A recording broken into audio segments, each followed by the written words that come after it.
Hello. I've somehow lost control over my Stream Deck, which isn't good. Let's see if I can get it running again.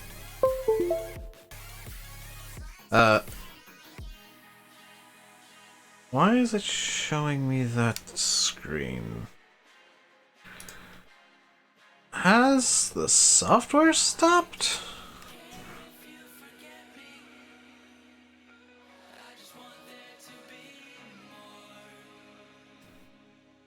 Just doing some troubleshooting while I explain loads. Hey Nick! And Ryan. I'm just gonna do some scene changes real quick to... Okay, I've got it working again. I'm waiting for Explain to load in. Just FYI.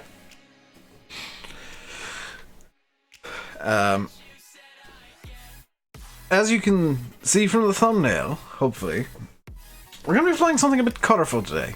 I spent about 20 minutes last night making up a quite lovely skin for our Epic E1000. And I'm reasonably happy with how it came out. What I'm going to do while I'm waiting for this to load is actually just write down flight plans. That would be a really good idea, Dave.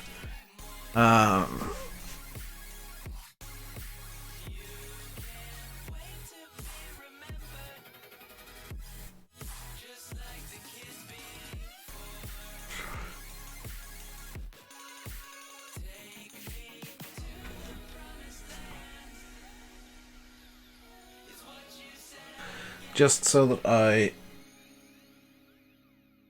have them down. UW 951.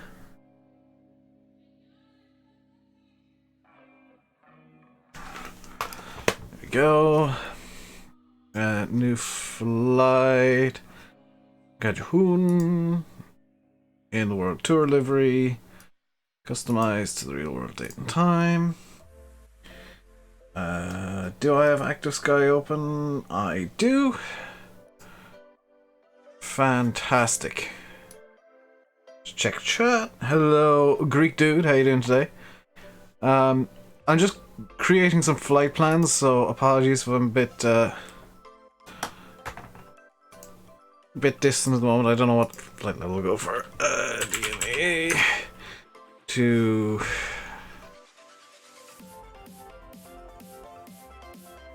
that's over here.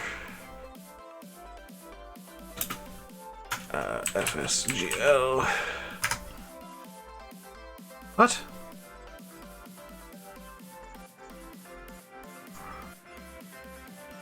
FGSL. FGSL. So it's looking like it's gonna be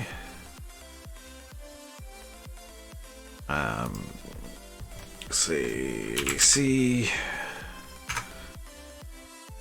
U UV 456 as far as Port Hardcourt, and then UR 984 as far as Whitley.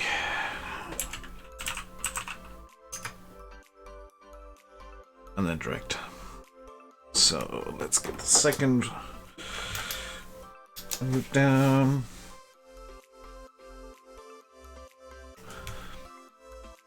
So it's DNAA.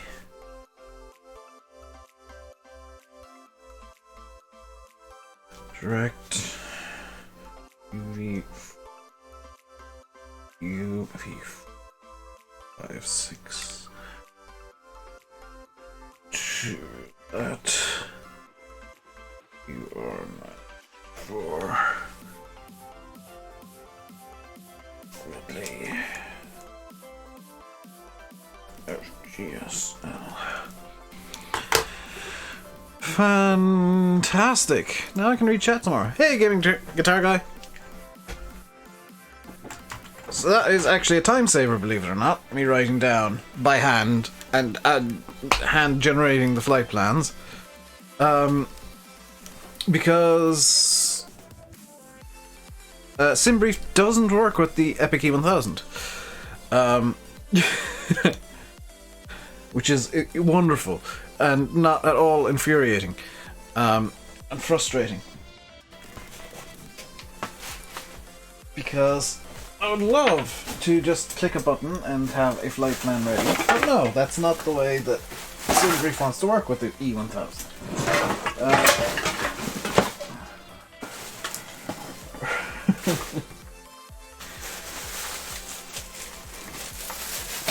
Apologies, I'm doing a bit of rejigging of my room at the moment. So believe it or not, we're still waiting on Explain to load. I can hit the go live button and see what happens. I don't know if it's going to show anything. Hello, Alexander. Did I enable the Project Fly window? Yes. Oh, it's because I don't have a sim connection yet. Finished asynchronous loading, so we should be in very soon indeed. Just bring that down to that.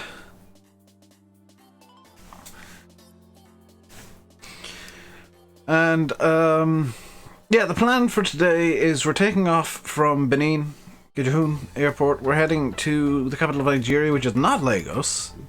Lagos was the capital up until 1991. It's now been changed to... I forgot the name of the city. We're heading up to Nigeria. And then from there, we're heading down to the capital of Equatorial Guinea, which, oddly enough, is on an island separate from the rest of the country, and I'm not entirely sure why. Rupert and Evil Scotsman, hello. How are we doing today? I'm gonna... Immediately once we get loaded in, and we're fairly close to that now, I'm gonna hop out and show you the livery I created for this thing, because it is truly horrendous, as befits this channel. But I have created something truly horrendous and colourful for the E1000, and I'm quite happy with it. I'm calling it horrendous only because it's insanely bright. It's actually a livery that I quite like. I've created a black hole by the looks of it. It's still loading in. Just tell me it's not.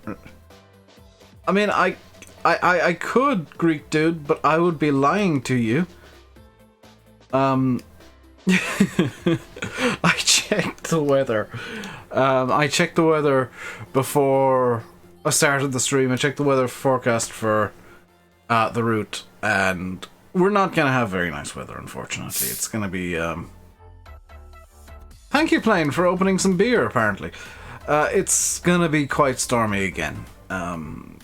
This is just... I think it's just that time of year that we're coming into Africa at the wrong time of year. But it's... Oh, it looks actually quite pleasant. Has Active Sky actually loaded the weather yet? Unsure if game has crashed. It's trying... Oh. I wonder when Active Sky loaded the weather.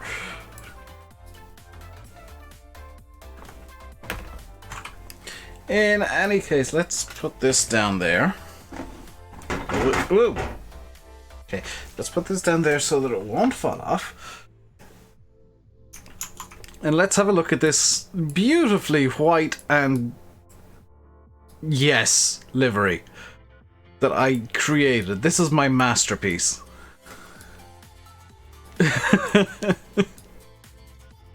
You cannot miss this plane going at you.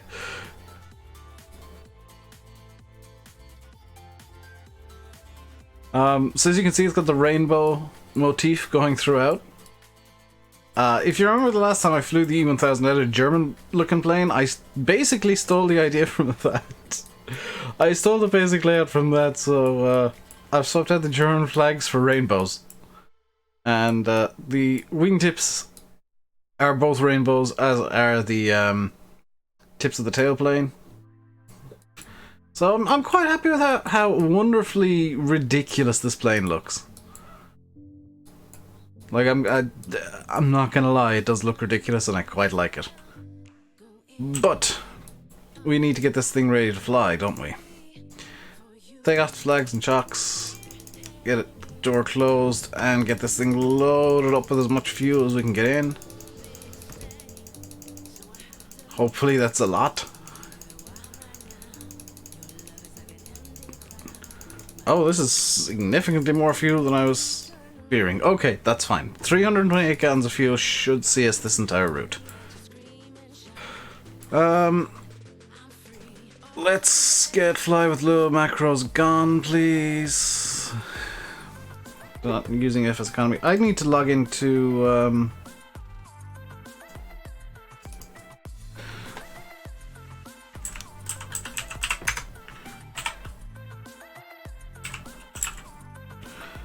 Epic E1000. Let's just put it as an Epic LT. Epic Dynasty. I will just leave it like that. Connect.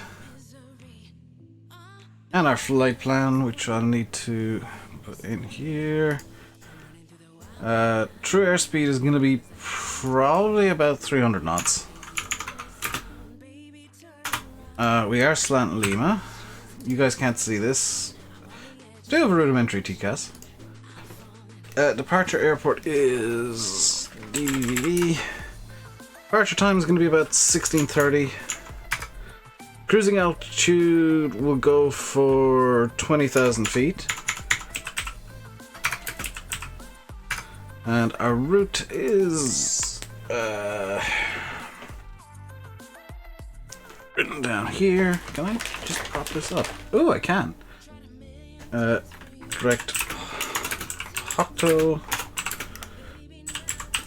Is it Pocto or Palto? That's flight radar, Dave. So from Cotonou, it's direct Palto, not Pocto. Already got that wrong. Palto direct Lagos. Your 778 Kellig. EW 951 Europe direct to DNAA. Estimated time on route is going to be about 2 hours. That's a very rough estimate. We'll send that. Hey, Caster. How's Captain Dave? Captain Dave is good, except for the weather. Captain Dave feels better than the weather looks. I'll put it that way. Let's get the batteries going. And oh, these can come on. Oh wait, no, I don't need those. Need the igniter, standby altimeter, all that stuff. Can I throw on the dome lighting, please? It's some bit of extra visibility. Tank, idle fuel, starter engaged.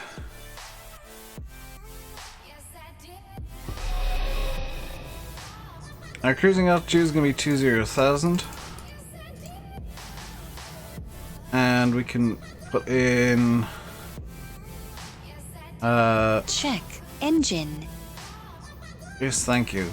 Just put these both up to max and hopefully it'll shut up. Engine. Back.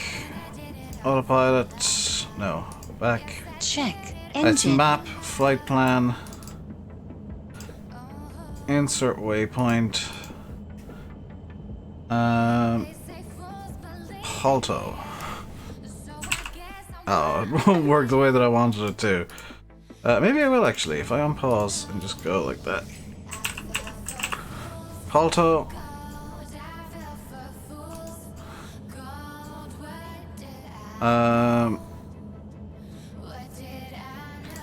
Insert waypoint. Lagos VOR. Insert airway. And it is UR778. Must just be R778 to Kelleg. And then insert another airway. It's 951 to Gurap. And then we'll insert a waypoint of DNAA. 368 nautical miles for this trip.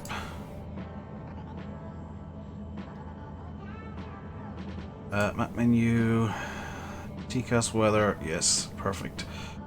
Back. I forgot this plane actually had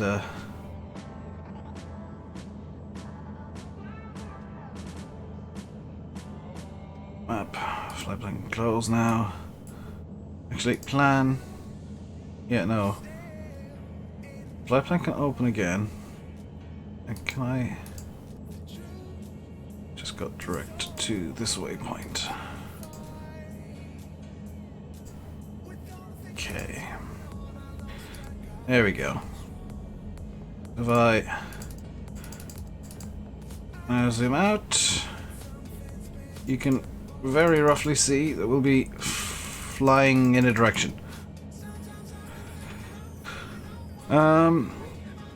Back map, weather needs to come on. TCAS needs to come on because we're going to need them. In terms of lights, we're going to need the taxi lights, the nav lights, the beacon. Weather and TCAS masters can both come on. Ice, we're probably not going to need them, but I'll just throw on the pitot heat. Set this to nav. Set it to IAS of... Yeah, let's go 175. Up to 20,000. Around the world in a Cessna. What flight stick do I use? I use a Thrustmaster T-Flight HOTAS X. And I could definitely Larry Lad go around the world in a Cessna, but those streams would be several hours long each per leg. I've done it before and I'll probably do it again. With the stupid Cessna legs. Let's get flaps to take off.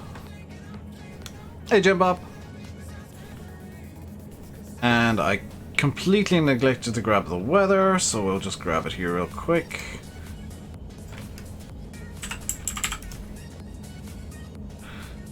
Uh, 19010.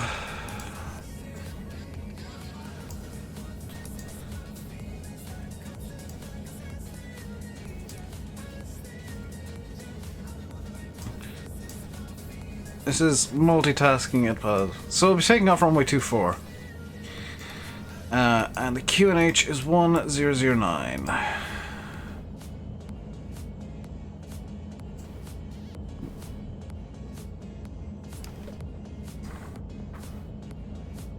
And it just occurred to me that I forgot to turn on the radios. I have a HOTAS, yes. Get the radios on. I've forgotten how to do this. Power. There we go. Just hold the brake here. 122.8, please. 122.8, and this can just stay on 125.225. We're mostly ready to go. Let's get the strobes and landing lights on. And we'll taxi down for full length takeoff because I don't trust this plane to be able to do it much better.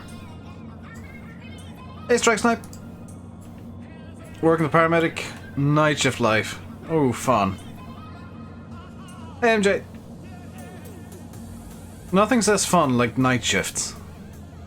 Which I wouldn't know because I don't work them. My sister does. And it pains her significantly, but she kind of likes it in a way. Not that bad on Monday. Yeah, we can turn the igniter off now. Not gonna need that. Actually, let's keep it on for takeoff, and we'll turn it off for when we're in the air. You might notice that this runway gets a bit wonky. I do have runways follow terrain contours on, and it, yeah, sometimes does some weird stuff. So let's let's take off from the end of the touchdown zone here, because I think this is going to give us the most normal looking runway, I think. He says, realizing there's a giant dip in the middle of it. But let's go. Let's get power to something that's going to be stable and not overheat the engine. There we go. $90 knots, and we'll rotate up there. Positive rate established, gear up. FSC Just follow around my heading for a minute. Flaps up. And we'll let it come around to meet up at the heading.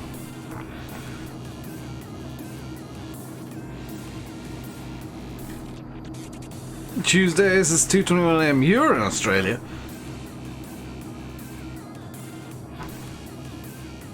You can play a nice game of Spot the Australian.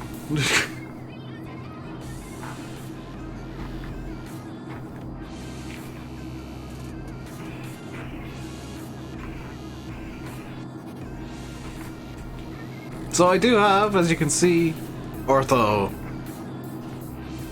In theory, everything's placed as it would be in real life, but in practice, sometimes it does some weirdness. Let's get the autopilot on. Autopilot engage.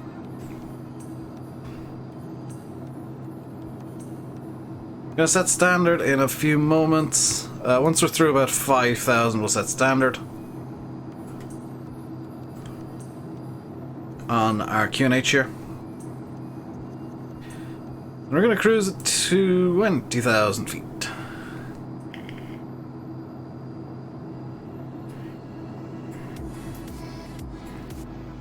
You can see that our fuel is completely jam-packed full. Going through 5,000, let's set standard. In fact, I could have just done... we need altitude. Get back. I could have done screen... No, not screen. Back. PFD... No.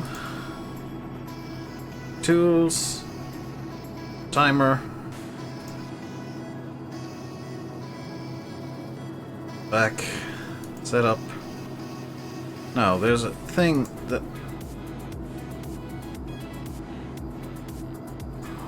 Back.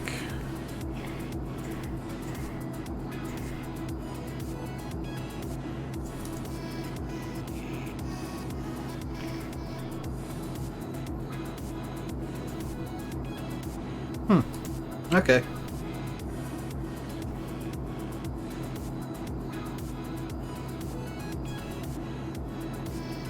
First time it's not raining in Flight Sim, although in real life you've got a small hailstorm. It seems like we've kind of looked out and got a bit of a break in the weather at the moment, but I am anticipating some rain inbound. Let's watch the colourful monstrosity climb up through through the sky here. We can look down and see the clouds. You can see a bit of the ortho when the clouds glitch out.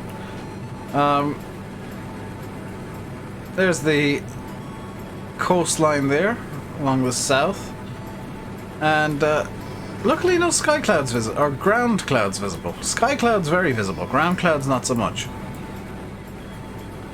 So we're going to be climbing for a little while here. We're coming through 11,000 feet, in fact, which means the igniter can definitely come off, as can the landing lights. The beacon can stay on, and just turn on windshield heat as well, and prop heat.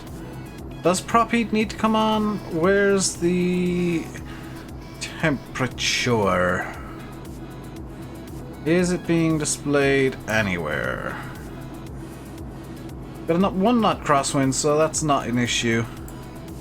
Outside air temperature is 0. Yeah, we'll turn on our de-icing for now. There's a bit of visible moisture around, we're good. Other than that, these can come off, because we've no need for them at this point in the flight. So this is going to be a reasonably long leg. Our ETA final is 2018 local. ETA next is 1831 local. So 4 minutes until our next point. And then it's going to be about a 2-hour flight at 175 knots, which we're going to be going significantly faster than that. So should be good. That's about 20 acres of apricots due to the rain and hail, even though in 15 days they wouldn't pick. That sucks, dude. Could you still make like apricot jam out of them? Or are they just completely gone? So let's start trimming the engine here. Let's pull the power back.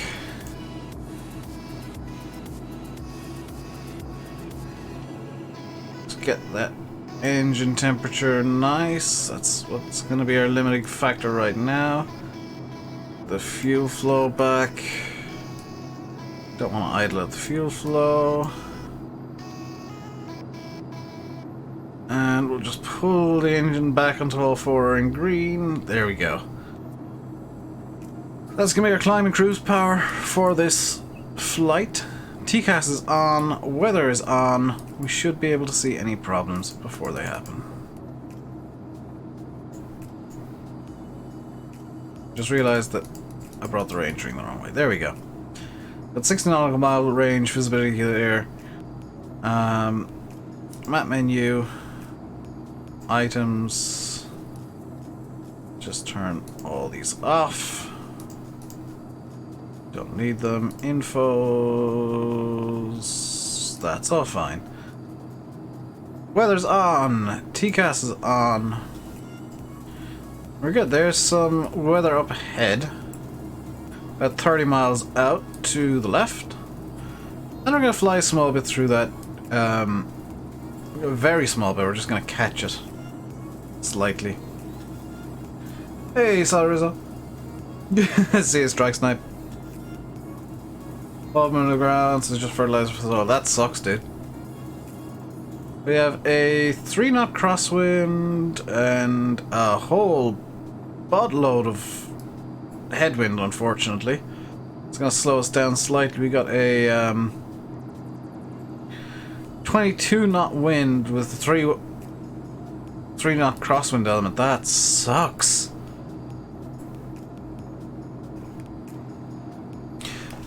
That said, this thing can go a hell of a lot faster than 175 knots. So once we get up to 20,000 feet, then we'll see the acceleration coming in. We're still climbing at 1,100 feet per minute. You know, that's... Approaching waypoint. Fuel tank switched. Thank you. 18.2 now, and 175 knots. I'm gonna just let this blast as quickly as it can, really.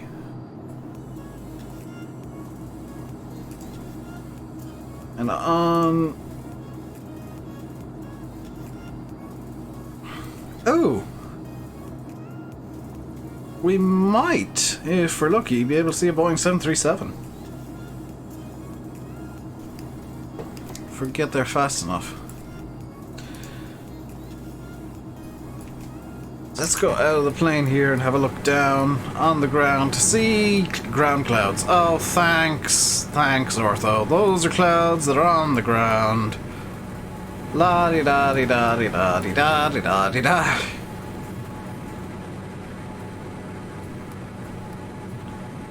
This thing just loves flying good and high in the air.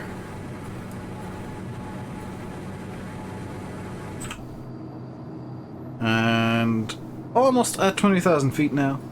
Coming through 19.6, I think. 19.5. Gonna see the acceleration kick up now. 19,600 feet.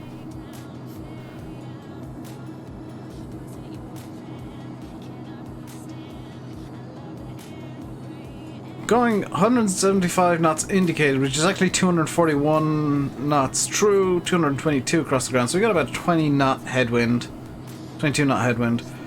Although that's just after dropping to 18 with a 2 knot cross the Netherlands. Any passengers? No. This thing can carry passengers. Like I just don't have any set. You know, it can carry 5 passengers. It does technically have 1. So, I should have made this as heavy as I possibly can, but then it would have potentially climbed a lot slower. So here's our acceleration now. True airspeed's already at almost 300 knots. And if you remember the flight plan, maybe you don't remember because you couldn't see it, in the flight plan I did plan a true airspeed of about 300 knots. And a time en route of about 2 hours. We've got an estimated time until final of 1 hour 19 minutes. So this is not going to be as long as I'd feared. 259 knots along the ground now, 260. And coming up to Lagos, there should potentially be a Boeing 737 that might just be visible. It is on approach to Lagos right now. Should be straight ahead and down. No, we won't be able to see it. It's in and under the clouds. It's at 10,000 feet. But that is, yeah, that's below the cloud layer, unfortunately.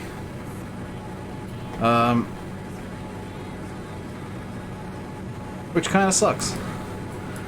What really sucks is the cloud layer in the mist is blocking all the ortho I generated.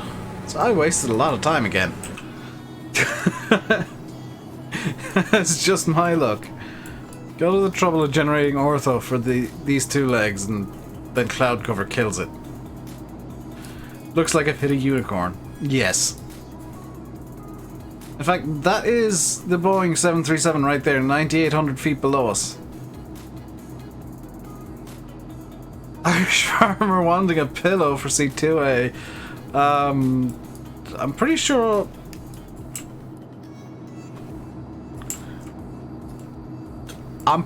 That seat looks comfortable, Irish. I'm gonna be honest. I mean, this is a quite powerful and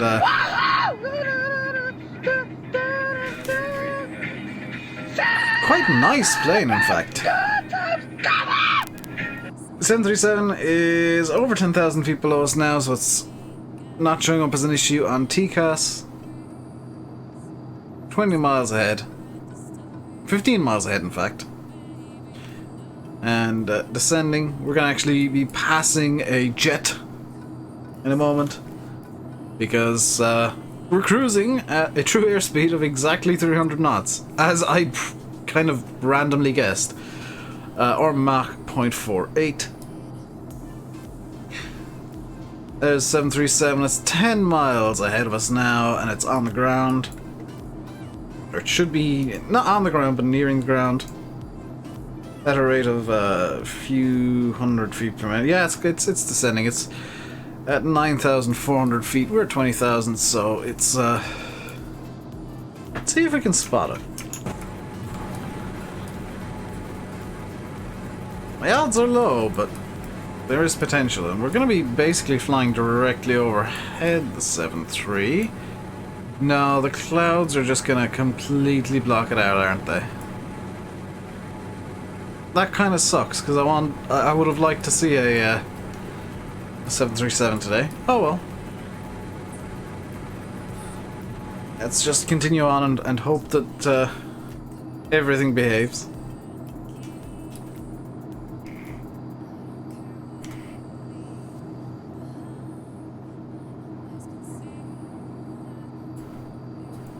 Is it even going to bring up the label? for it, despite the fact that it's not going to be visible. No. That sucks.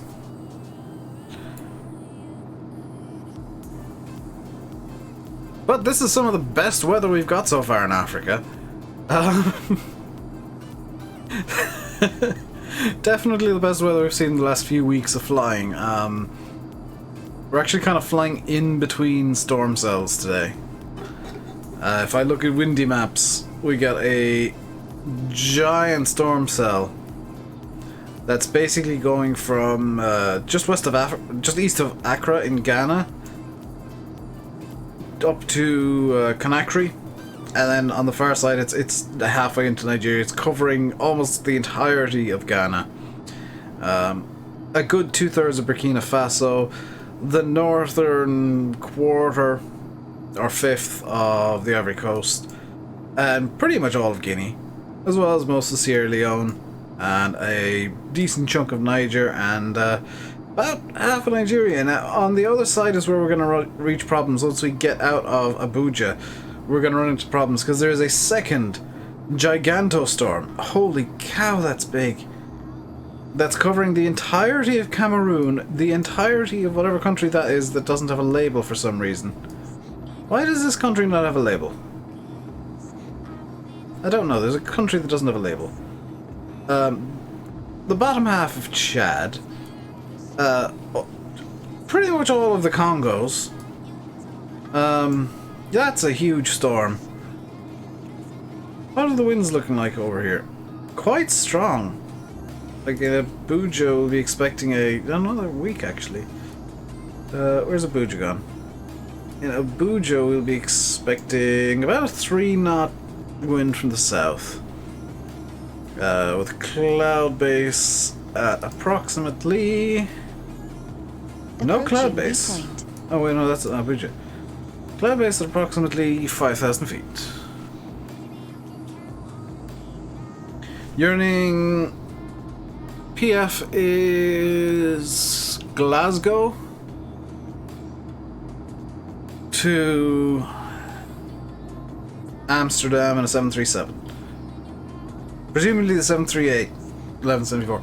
By the way, top tip, download. I put a link into the Planes Room 1174. Download that one. It is free. It's called Zebo mod. It updates fairly frequently. There was an update last night. And it is a true to life, or as true to life as you can get in a sim, Boeing 737-800. It is, according to airline pilots, the most accurate 737-800 that exists in flight sims outside of professional simulators. Cleaned out your PS4 yesterday. She's running like new now. Very nice, Irish.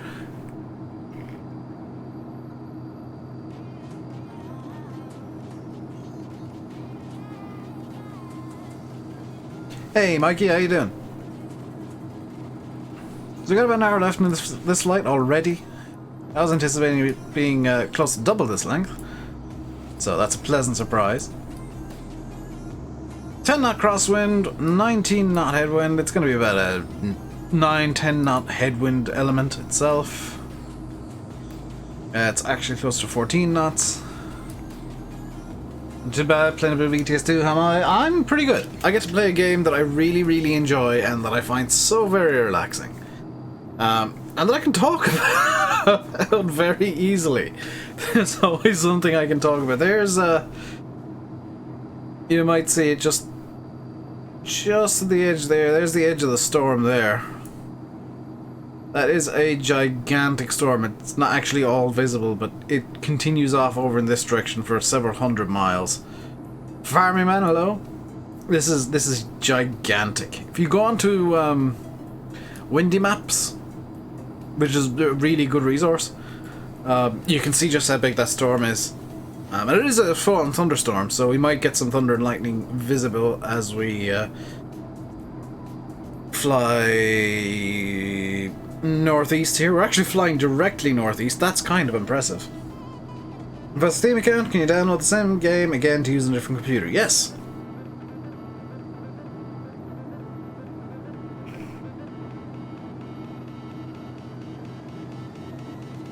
You can't use 2 copies of the same game at the same time, but you can download it onto a different computer.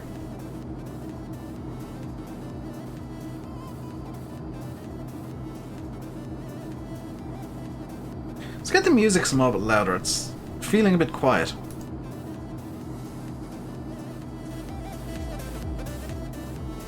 There we go. That's a touch more like it. Evil C EVAD. No problem, Irish. So I'm hoping we actually get smooth skies today. I'm hoping we get smooth skies. I'm not expecting to get smooth skies. But a man can hope. A man can hope that these flights will be uneventful and not full of storms like we had on Friday. The second leg is much more likely to be a bit rough and tumble.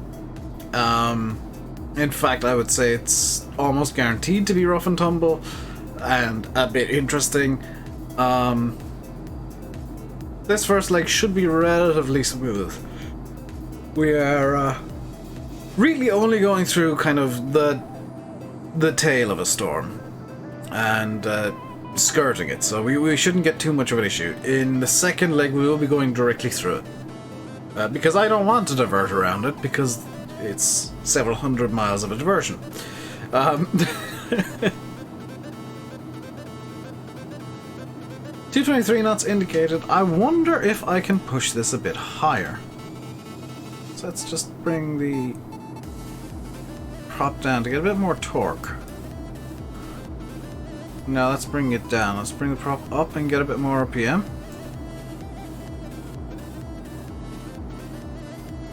That's not really making much of a difference. So we're pretty much cruising at 223 knots.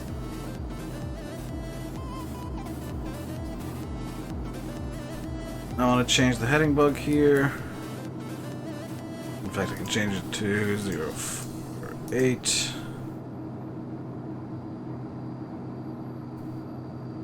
And do I want to start looking up procedures for arrival? I don't think it's worthwhile just yet. I don't think it's really worthwhile looking up procedures for an arrival just yet. Not really going to be doing much with it. We're going to see anything on the way. Oddly enough, the main airport in the capital of Nigeria that we're flying into isn't on VATSIM.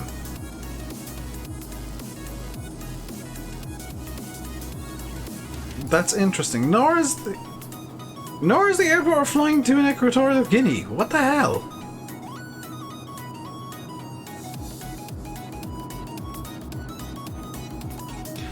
I'm just going to take this opportunity to point out again that Lagos is not the capital of Nigeria. It was until 1991. It's the biggest city in Nigeria. Sure, there's some ground clouds. With some autogen on top of them. That's quite interesting. It's the biggest city in Nigeria, the most populous city. But it's not the capital city. The capital city in 1991 swapped from Lagos to Abuja. Possibly because Lagos was getting a bit overpopulated. And they wanted to just move things around a bit. I want to show you something that went wrong when I was skinning this up. Like, it all looks really good from here. But as soon as I go underneath, you see that the wings are actually mirrored. And I didn't think of that. So we got the correct registration. It is actually legal here, or legally required to have the registration on the bottom of the wings.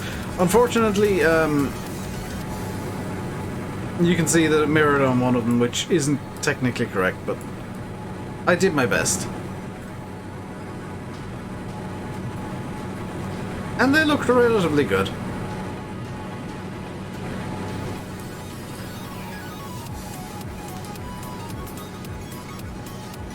Ads? I haven't played any ads. Do we get any thunder and lightning today? Not that I'm aware of. It's actually, the weather looks much nicer. Oh, good lord. The weather looks much nicer here than it does over Nigeria right now. Because we are over Nigeria. Our last waypoint was Lagos. In fact, are we flying? No, our last waypoint back there If I zoom out another notch, can't look. It's just going off the bottom of the screen there, but the last waypoint was Lagos. And we're basically flying to Abuja right now. So we're completely over Nigeria. Our next flight is going to be about the same length, slightly longer, I think. In fact, I can check with the tour map. I can mark this as green. This can go into the weird orange that I use.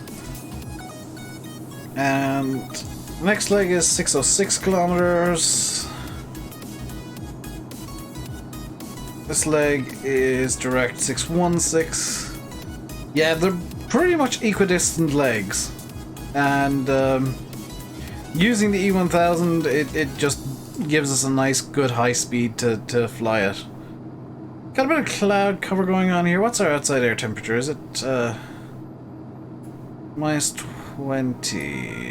It's still icing conditions. And oh dear, rain. Bet you weren't expecting rain today.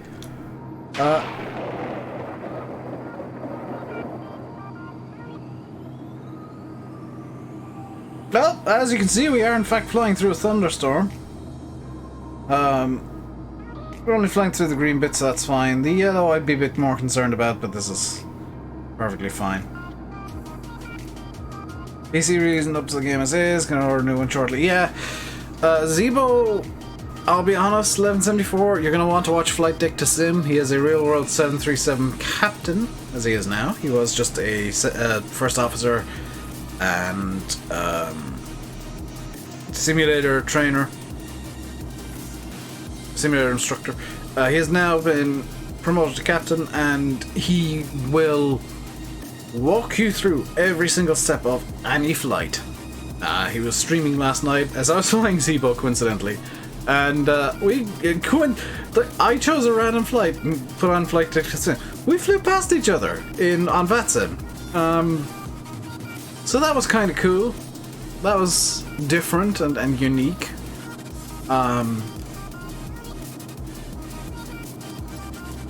Because normally I don't intentionally choose flights that are similar to what another streamer is doing.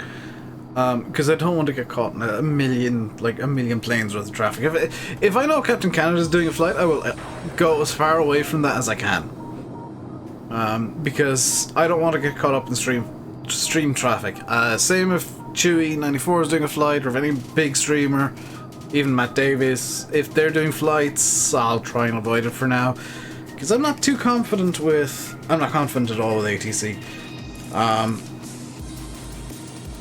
But I am on the VATSIM network. Waypoint. Thank you.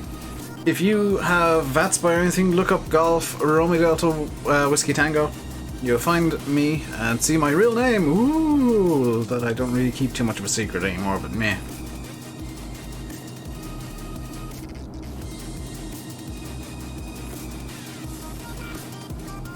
Or if you're on Project Fly, you can look up the same Golf Romeo Delta Whiskey Tango, or Rainbow Dave on Project Fly.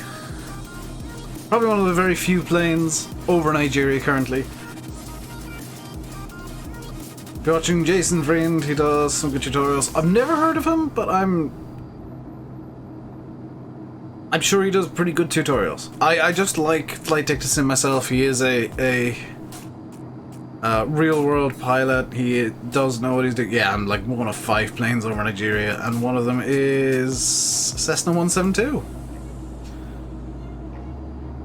I do love me Cessnas. There is a 747 on Aveo. The 73 on VATSIM is parked up in Lagos. There's a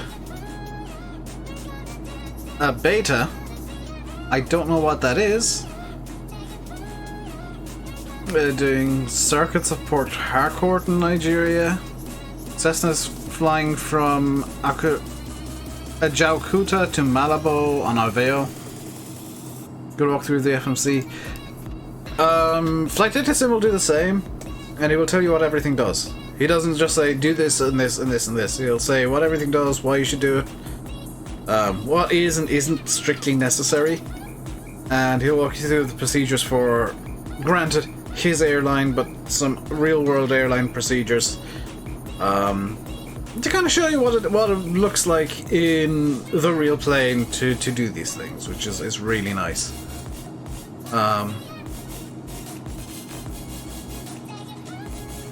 And it's nice to see 737 captains who are pilots who are interested in flight sims, especially like airline pilots. I know that a lot of I don't want to say a lot of, a decent few airline pilots do use flight sims for like extra training and keeping current with stuff and stuff like that. I know Flight Chops is currently building a sim rig in his house for IFR training, and so you can keep current at all times, which it beats my computer by a lot, and any hardware that I have by a lot. But he's got the money to do it, and he's doing it for a damn good reason. Hey Sylvan, I kind of hope that Flight Chops does end up doing a few flight sim streams, because I'd love to watch him do some circuits and IFR flights and stuff like that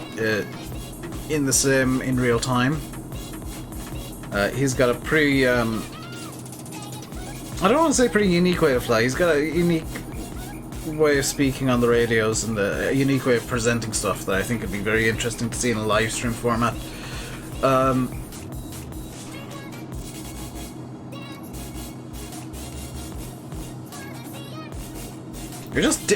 We're just dealing with bad winds on this leg. Like this 19 knot wind coming at 083, it has been there for the last half hour to 40 minutes. It's just slowing us down, and just kind of just throwing us slightly off course. I'd love to be going at a ground speed of over 300 knots, but we're really just kind of stuck at 293 currently. Which isn't the worst thing in the world, but I would like to go faster. Sylvan, hello. If I didn't say hello, I genuinely can't remember if I did or not. Let's get air conditioner on.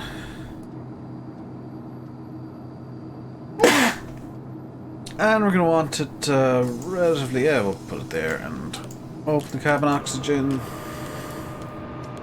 Yes, maximum air conditioning. No.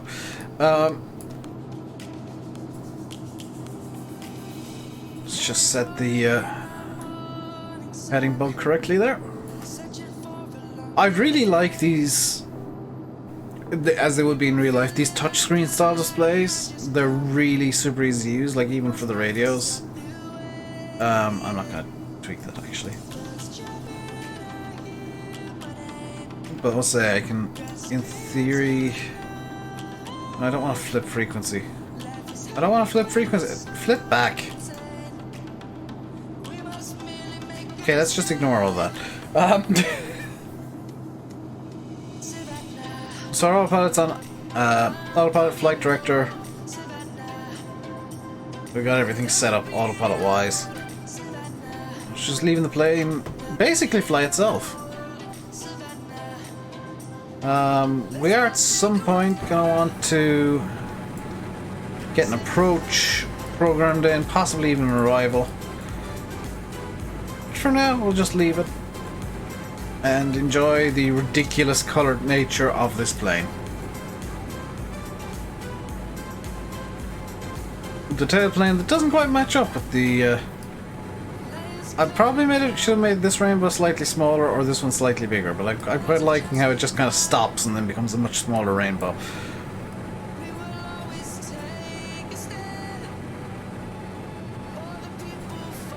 I'm quite happy with how this turned out, I'm gonna be honest.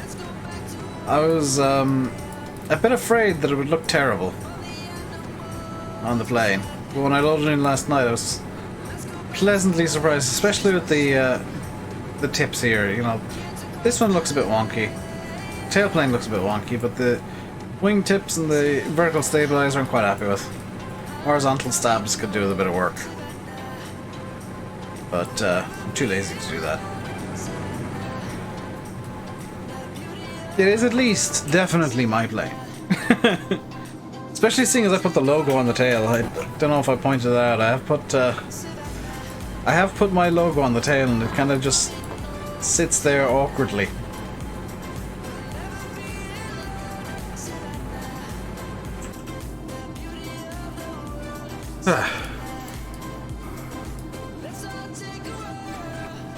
Let's see, Mach point 5. Approaching waypoint. Thank you, weird lady.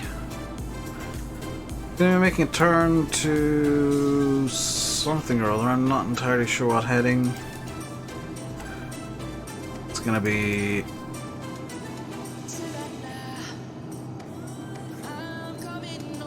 062 in theory, but it's probably gonna be more like 065. Oh, maybe not. We might get a pure.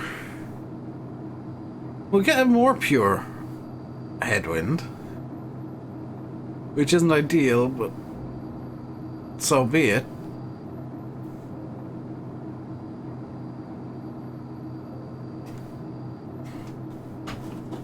Yeah, we just go. All I've succeeded in doing with this turn, and all this turn has succeeded in doing, is giving us more of a headwind. So the wind has died down small, but it's now only 18 knots.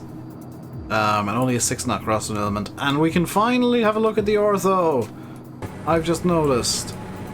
Look at how pretty the ground is. Ignore the clouds that are on the ground. Look at how pretty that is. If you're wondering what ortho is, I should explain it. Ortho is basically an orthographic projection. It is this information. The images I have are from Bing Maps, not Google Maps. But it is satellite imagery from Google Maps, Bing, and a few other sources, turned into textures, with, I think, default X-Plane Autogen, or maybe it tweaks it slightly, I don't know. I do have real-world elevation data as well from Open Topography, and I've got the source that is at worldwide at all altitudes less than 60 degrees. So every mountain, every hill, every bump on the ground is fairly, I'm not going to say exactly, but it's fairly accurately represented. All the lakes and waterways are there. Every bit of ground terrain is there. Please ignore the clouds that are on the ground. This happens a lot in Africa. Not so much in the US and in Europe, but in Africa in particular. Because satellites don't tend to go over Africa that much for some reason, because people just kind of forget it's there. Yeah, you do end up getting some ground clouds happening, which sucks, but so be it. But you can see like exactly where the ground is, and get a really good idea of what an area would be like in real life. So we'll say if I wanted to do VFR, Visual Flight Rules over Ireland, I would be able to navigate just by knowing where places are. Hey Brendan! Just join me as I'm explaining orthographic pictures, orthographic terrain. And it does look particularly pretty. Like there is a certain photorealistic element to it when you're flying over and you've got these lovely mountains with the shadows on them. In fact, I'm going to do something that might kill my frames, but it's just going to look pretty. Let's draw shadows on scenery. This is going to take a little while to generate the scenery correctly, so just bear with while it loads. Where am I heading over now? I am unable to check actually, because everything's been disconnected from the sim for a minute. When I'm loading and explain when there's a load happening, it disconnects all connections. So I'm just waiting for the load to complete, which you can't see how far it is. There we go. Now we've got clouds on the terrain and probably like 15 FPS. Oh, we're still in the 40s. That's fantastic. But you can see every house down there is roughly where there'd be a house in real life. Every road is roughly where there'd be a road.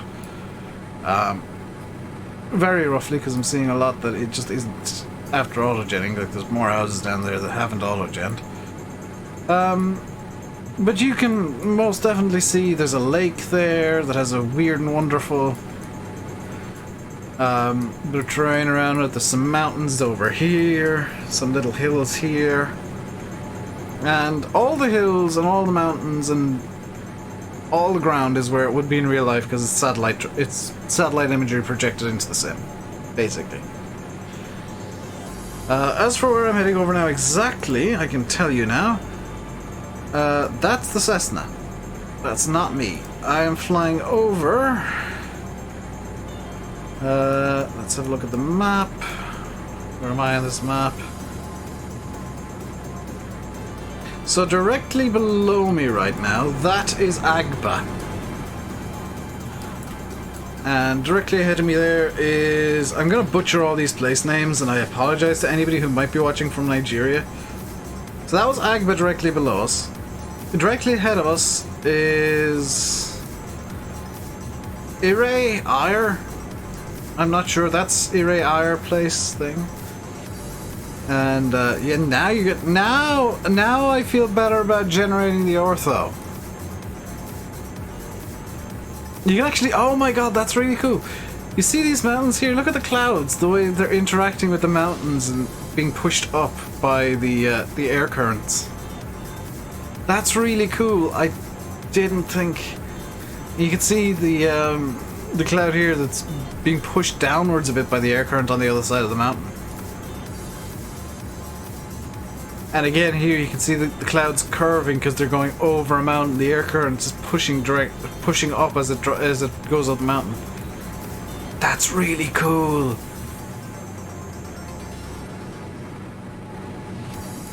Also, I think Active Sky isn't getting weather information for this square right now for some reason. Because it's bizarrely, like, the clouds just stop. There's no fizzling out. Oh! So, this is ortho, over on this side. I didn't think this would happen today. This is ortho, this is all orthographic mapping. Real world, and you can see there's this bizarre line here where it suddenly gets really, really dark. That's explained default, I believe. Yeah, I'm willing to say this is a demarcation line between ortho and default texture, so you can actually...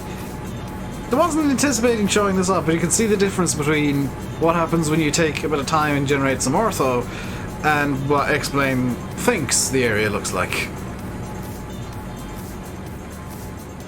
That's why when you watch a lot of streamers you see them using ortho and you can see that the mountains are slightly different as well.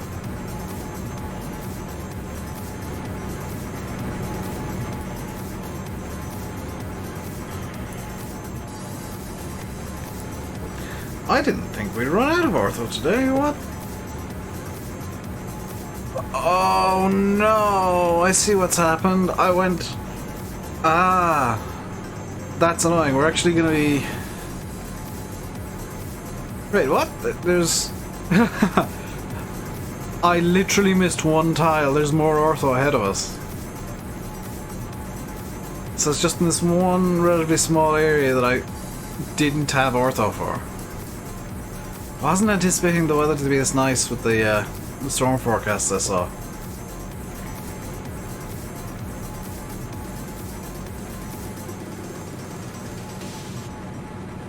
This is one of those pleasant surprises where you're like, oh, it's actually quite nice weather today.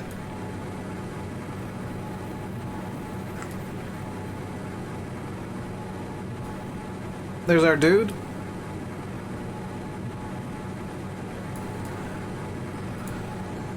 Wearing a suit and all. He's feeling particularly fancy flying today. And the ground isn't so clear at the moment because there's clouds. Which kind of sucks, but that is some really pretty terrain.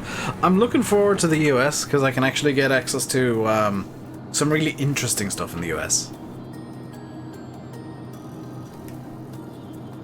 But I'm quite pleased with how everything looks right now. I'm quite very pleased. I'm also pleased that I fixed the hellhole ortho that I accidentally generated for Friday. Which would have been, basically this entire flight would have been flying over hellhole ortho. It's going to potentially flag up an error in a few minutes, by the way, as we're flying into...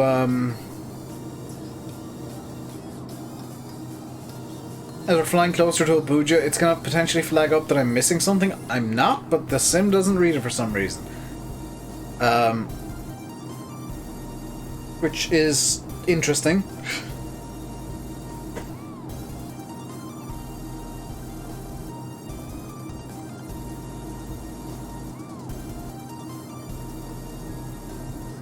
We are how far out? 35 minutes out. We need to start considering a descent.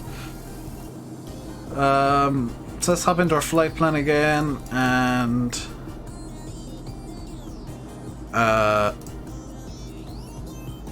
insert an arrival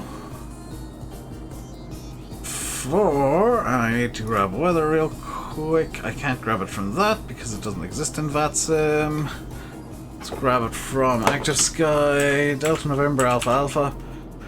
Our winds are 2005. We've got partly cloudy weather. That's actually lovely. 200 will be a 22. We'll go ILS 22. Okay. Our final waypoint is Gurap. So let's open up our Avi tab and have a look at the arrivals here to decide which one is correct. So it's DNAA and the arrival procedures are Gurap. Is that on any of these charts? No, so that's going downwards. That's going to be the 04 arrival. We don't want the 04, we'll want the 1... Oh no, it's the 1 Novembers. So I'm just going to have to open up Sky Vector real quick and have a look at where we are. So Gurap is where? Gurap is there, so I can ignore Gurap. I mean, kind of from the north, so we'll take the Oksuru 1 November via ABC. So we can delete Gurap, remove that waypoint. And I could probably...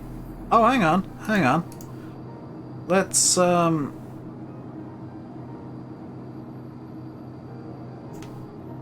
let's remove all these, because I've just realized that Messi's is actually on our flight plan.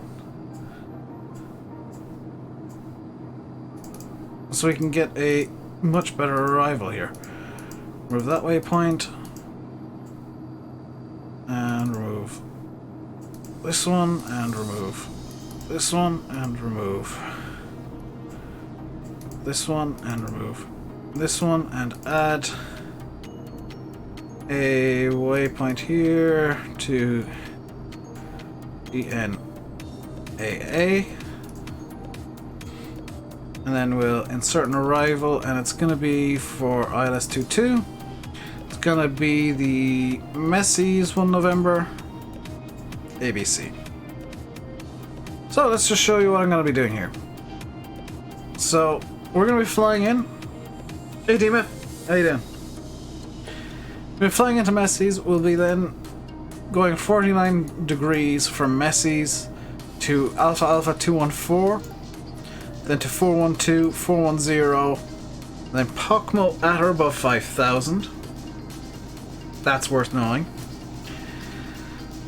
Ogbis at or above 4,000 with a max of 200 knots. We'll be going significantly slower than that. And then the arrival itself is going to be, if I get this up, or the approach itself is the ILS for runway 22, which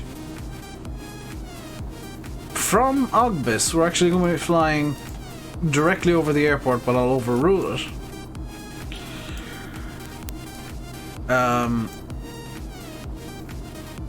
because the ILS will kick in before then. In fact, can I get rid of the... Yeah, let's get rid of that waypoint. I'm going to do a modified ILS-22 approach here.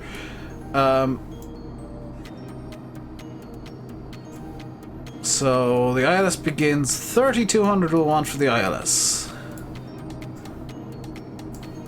And it's going to be a nice... What are our minimums? Minimums are 200 feet. 1,300 indicated. That's fine. So what I'm going to do is I'm going to set an initial descent here to 5,000. So 5,000. We'll enter that. We're not going to change anything just yet. Has the stream died? Or is that just my YouTube crapping out? Not sure what's going on. My stream is getting a massive buffer and it looks... there's nothing I can do about it. Can you guys hear me?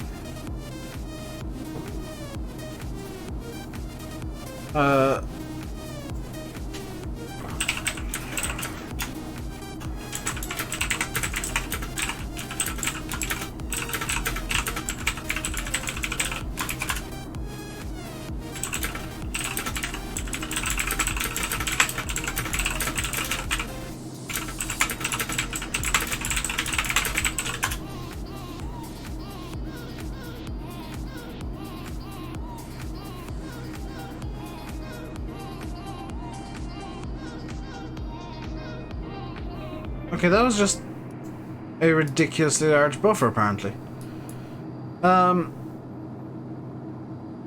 working at all for you. Are you serious, Sim? Is it back now?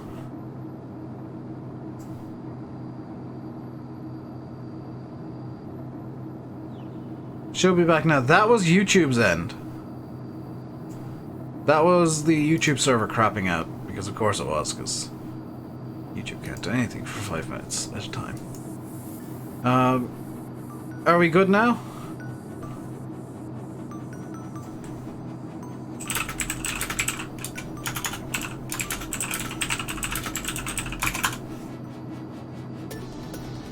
Thanks, YouTube, for that amazing quality.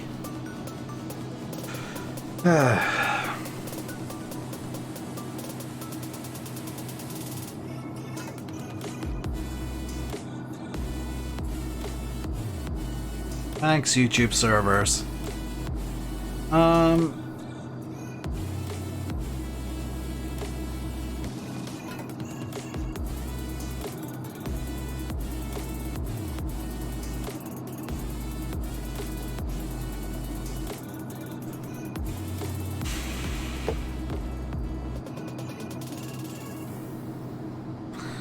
Reasons people are quitting YouTube.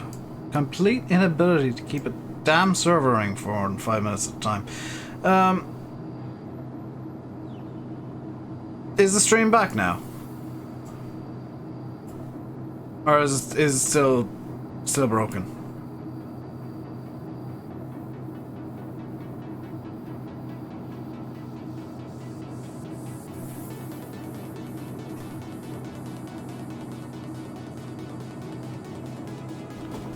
Simulate, is the stream still broken, or is it now actually after fixing itself?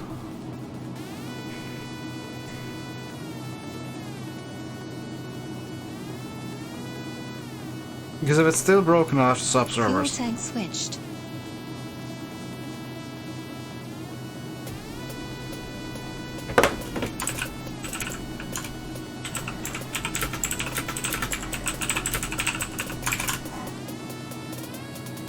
Good for you, Car? Yeah, thanks, YouTube. Thanks for that. Thanks for, you know, breaking things that are fine and not fixing things that have been broken for the last 2 years.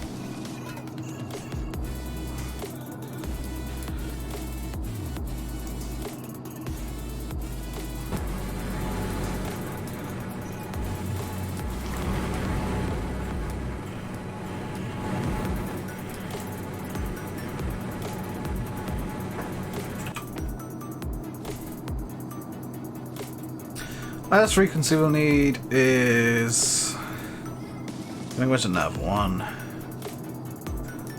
Highest frequency is 1093. Already active. Helpful. On nav 2. 1163. Please. And thank you.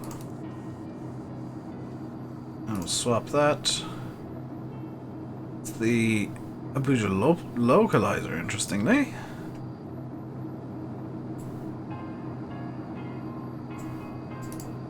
Now it's Skyview. And both navs available.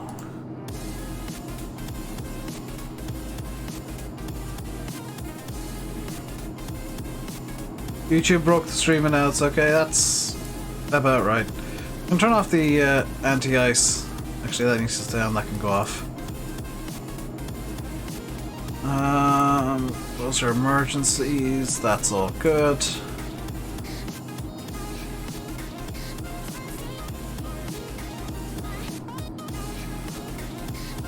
And we'll reset nav there. Approaching waypoint. Approaching Xeron now, so Messi's is the next waypoint in 40 miles. Now I need to do some calculations. So we need to be at 5,000 by Pacmo. And we've got, we'll say 40, 60, 80, call that 90 miles. And then another 12 on top.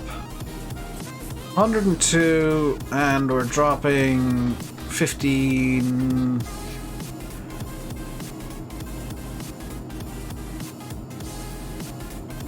45 miles, or 45 miles required to do that, I believe. So we got plenty of time until the top of descent.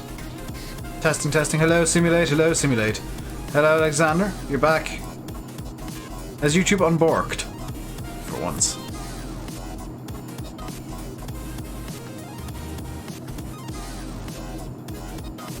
There we are, running flap 0, good.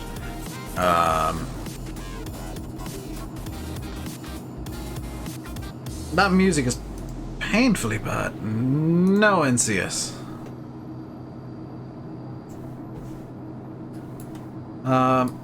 And for our descent, we're going to want to descend at 175 knots. And we're going to want to start a descent probably probably just after AA4 Alpha 414. So we'll have our top of descent somewhere around probably where it intersects the range marker right now. Yeah, where it intersects right up top there. That's gonna probably be our top of descent. I could start descending now if I wanted to be particularly cautious about it. The chat could... YouTube, why can you not have everything work just once, ever? Like, is that too much to ask for a working website? So where am I going to be parking in Abuja? This is something I haven't thought of. I want the airport chart, please. Is there GA parking? We got the GATS apron, which looks like it might be...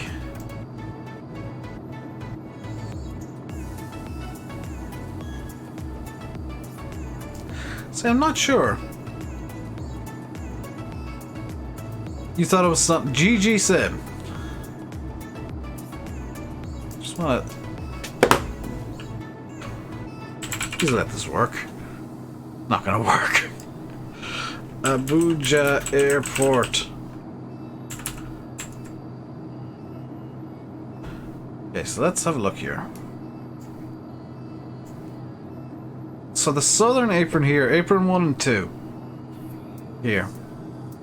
That's the terminal apron. That's where all the commercial aircraft go.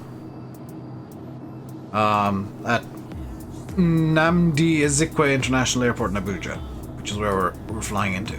So we're actually going to want to go onto the Golfanga Tango Zulu apron, which means we'll probably be leaving the runway at Alpha 4, I would imagine, taxiing up via Charlie and then into here via the I guess it's Alpha 3, the extended Alpha 3.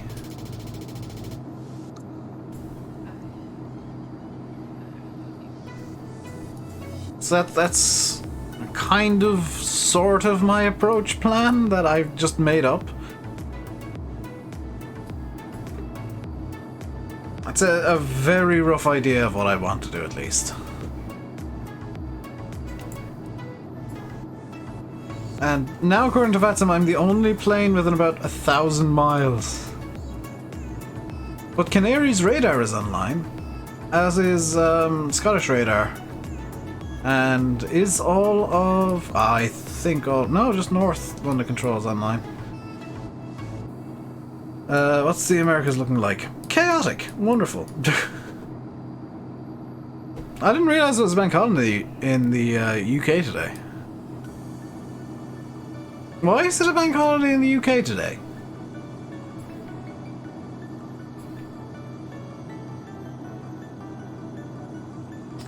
Fuel pressure's good, oil pressure's a bit high, oil temperature's a bit low. Can I tweak the oil temperature and pressure by doing this? No. No, I cannot. Let's get this to maximum torque. There's going to come a point where it just descends down again. Let's go with that as a speed, because holiday. Fair enough.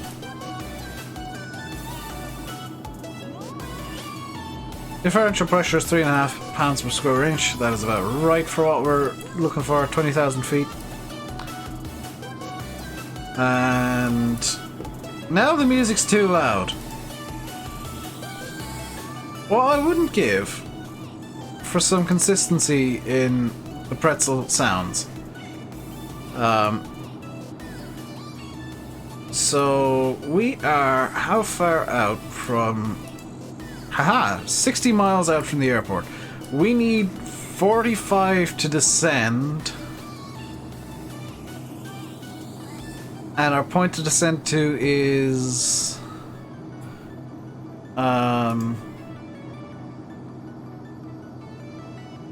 probably 11 or so miles out. So I think we should consider starting the descent quite soon. Because then we can do a bit of an abbreviated approach. Plus we're at 21,233 feet apparently.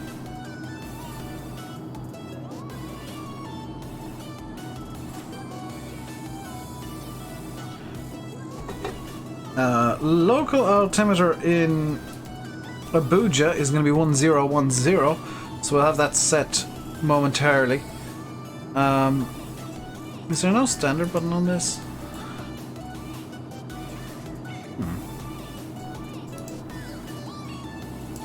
That's annoying. Let's go back.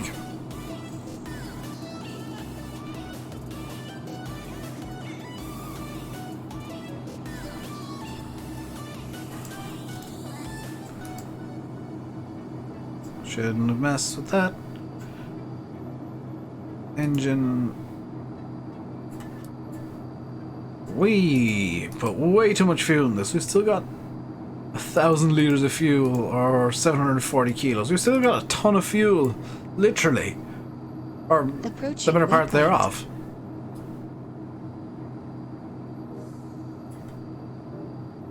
So I think we'll start descent when we're about 20 miles out from Double Alpha 414. So I got the 20-mile range ring out and ready there. We'll start a descent 20 miles out from there and we'll be good. Start reducing down our speed here. Just pull back some power. Maybe not that much, about that much should do. Welcome back, Ryan.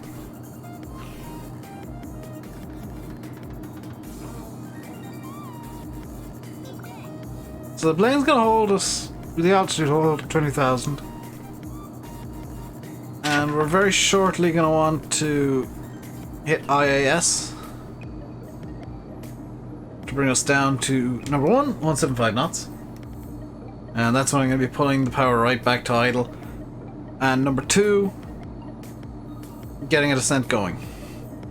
We'll be pulling the power back to near idle. We're not going to fully idle it, I don't think.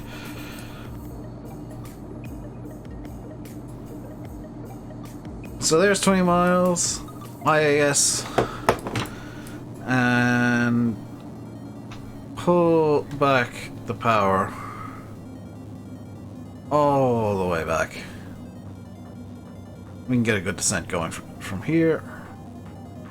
And I'll hold 20,000 feet until we hit 175 knots, and then I'll modulate our power based on how fast I want to descend. It's going to be an interesting descent. We're roughly idle. We're not full idle yet. We're roughly there. Let's get the these two up. It's probably going to impact the speed slightly, but it's going to definitely impact the RPMs.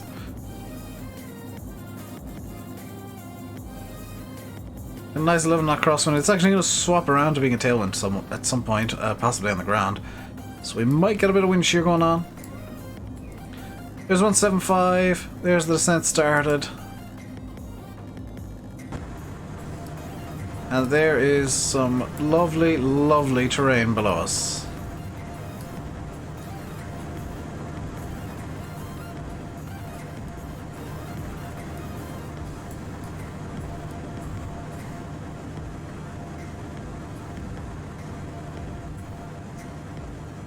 I was gonna say this might not be ortho, and then I saw a ground cloud over there, so it's definitely ortho.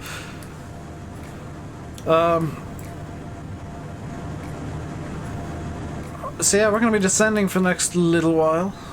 In real life, this is the point where the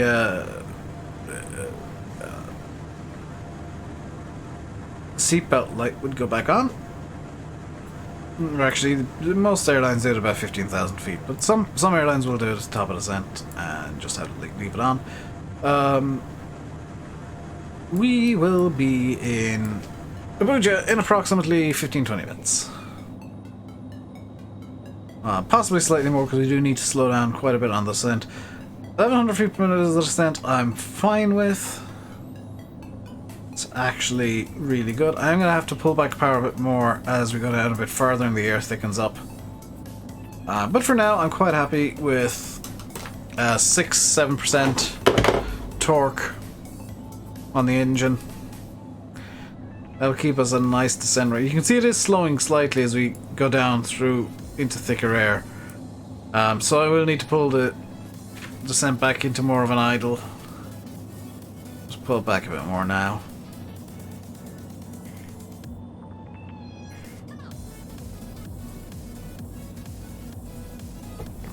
There we go. Let's get a nice chase view going here. So you can look over the lovely Nigerian terrain at sunset. We do have to deal with a few mountains here, which I'm hoping are there in real life and not just weird bugs that have happened. I'm gonna presume that they're in real life.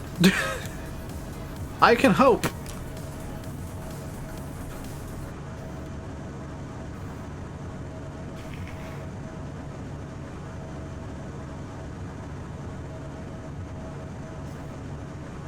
And this descent will take probably another 15 minutes or so until we're actually on the ILS. So that gives me time to check Discord, because I am a professional streamer who makes like no money ever. Need to check those emails. Anything in these emails? No. Actually, yes.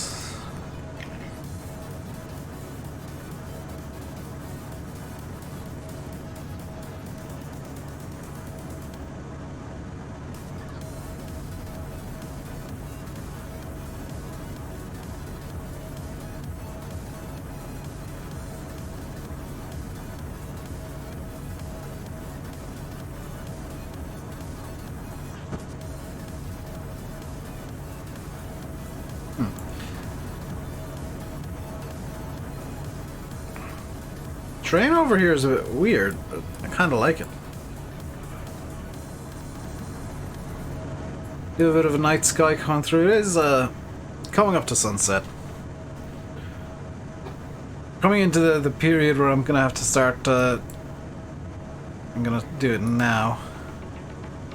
We're going to just scoot real time to middle afternoon and that... Oh my god!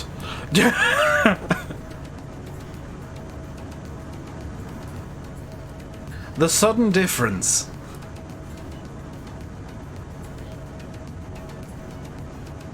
The sudden difference in how everything looks is amazing. I'm looking forward to the likes of Australia when we get down that far. That's going to be really interesting.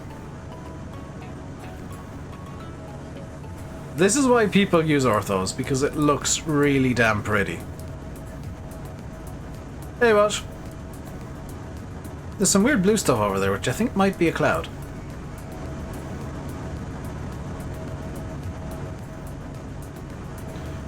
And I think that there's smoke from a fire. Or some sort of chimney stack or something. That doesn't look like a cloud to me.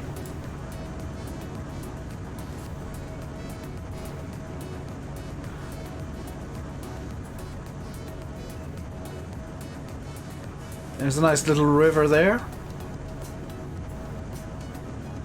Which is completely just texture. There's no actual water in it. Because it's probably less than 200 meters wide. But we are going to be out over the water on the second leg today.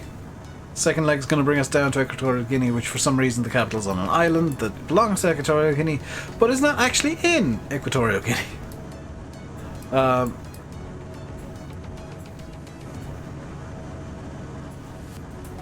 let's just see how we're doing on descent here. 1,300 feet, 12,000 feet. I think we're roughly on profile.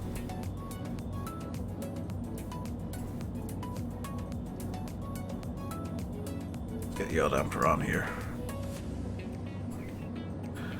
And heading can go to 98.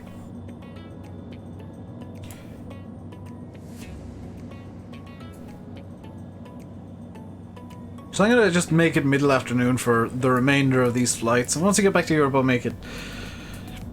Actually, once we're in America, I can keep it real time as well.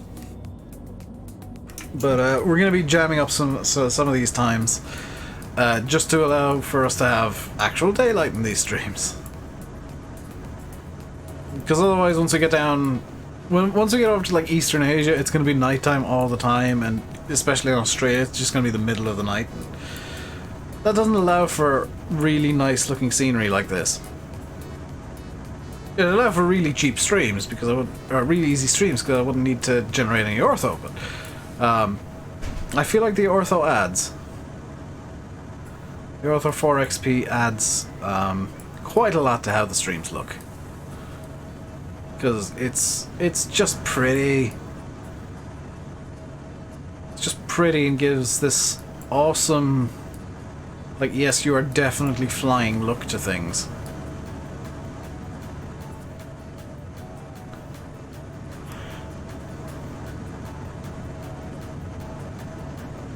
I am as well. Something else I'm going to do is I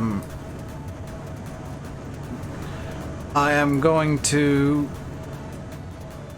come up with a set of planes that I want to use for the remainder of this journey and just make a skin for each that has the Golf Romeo Delta Whiskey Tango registration on them.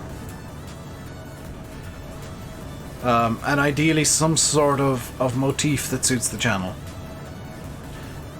They may all be different slightly. There might be one that is just completely rainbow. There might be one that's a funky color, but I'm gonna make up some liveries for the planes. Some Rainbow Dave liveries. Including, actually one of them is not gonna, one of the planes I am only planning on using once. I'm not gonna make a livery for that. And that plane is the SSG-74A. Because there is a 747 leg planned in this journey.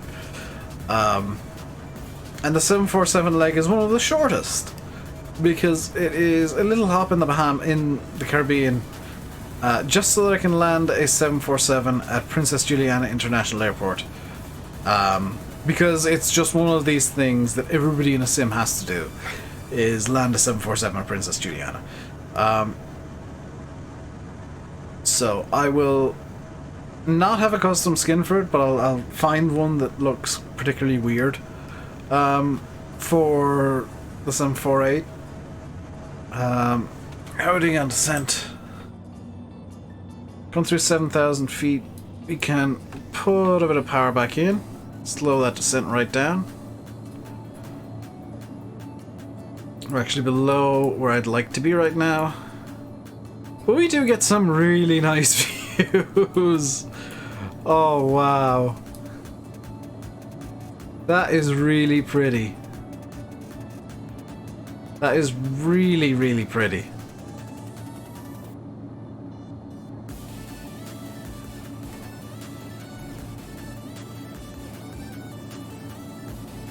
I'm doing good, by the way, Welsh.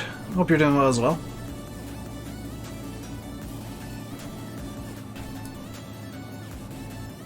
So we're just going to kind of hold at 175 knots here.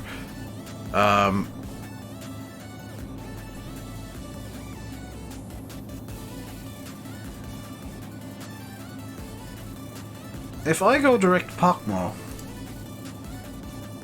from here, yeah, let's go direct Pokmo. So let's just grab Pokmo here and direct to the waypoint. That's gonna shorten the flight a bit. Want to be at or above 5,000, so we'll just descend 5,000 here.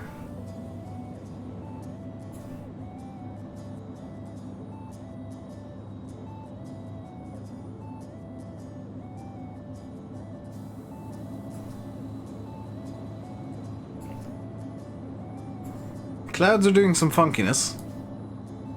Please stop that, clouds.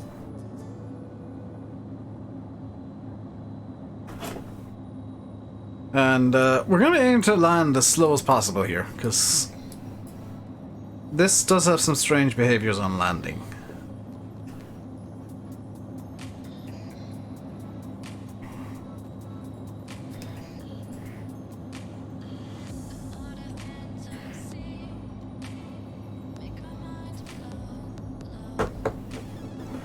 So I'm just going to watch that bar there. This little blue banana. I want to be as close to Pokmo as possible. Without going over. That's gone way too far. Okay, so a little bit more. It'll probably be about as good as I can get. Do some mountains, which are going to induce a bit of turbulence here. On the far side. Gonna push us down a bit. There's a lovely lake over there. And the airport should be in this general area here. Although, annoyingly, I'm not seeing it right now.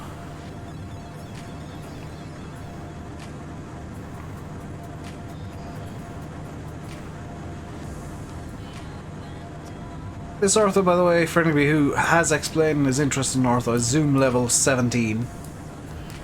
And, gonna be very honest and blunt here, it's gonna be deleted immediately after this stream, because it's just...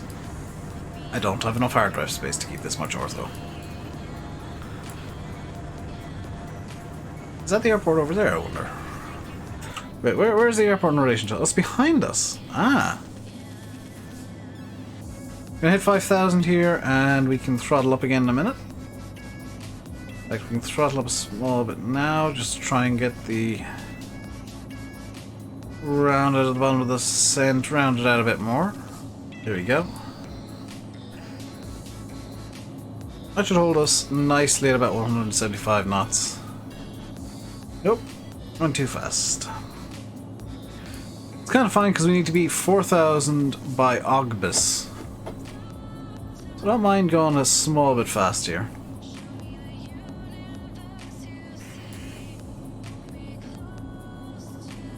This terrain is really pretty. Like, you can see that it's not perfect by any means, but it is really pretty.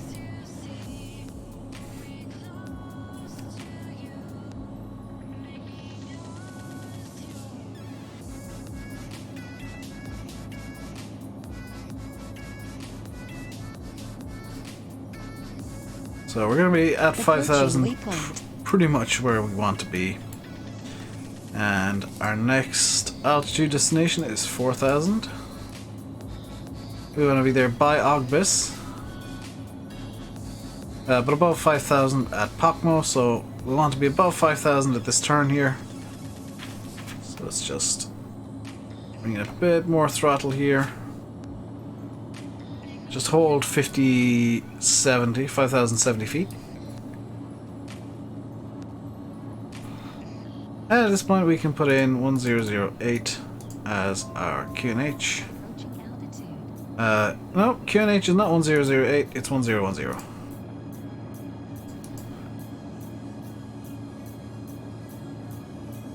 No, it's 1010. MDA is going to be on the approach here. MDA is 1322. 1322.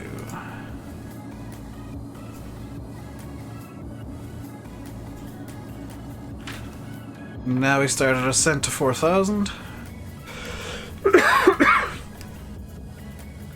Is there a localizer button? No.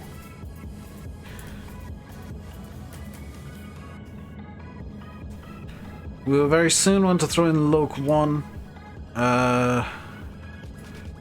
which is active. Fantastic.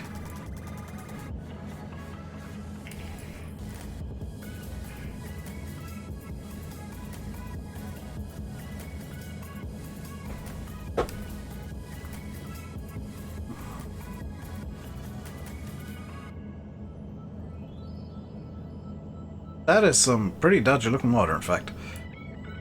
But we're flying away from it. We're actually turning in such a way that the airport should be visible directly ahead.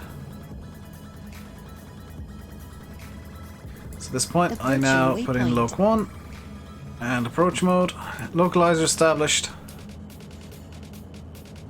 Glide slope will be coming in a minute.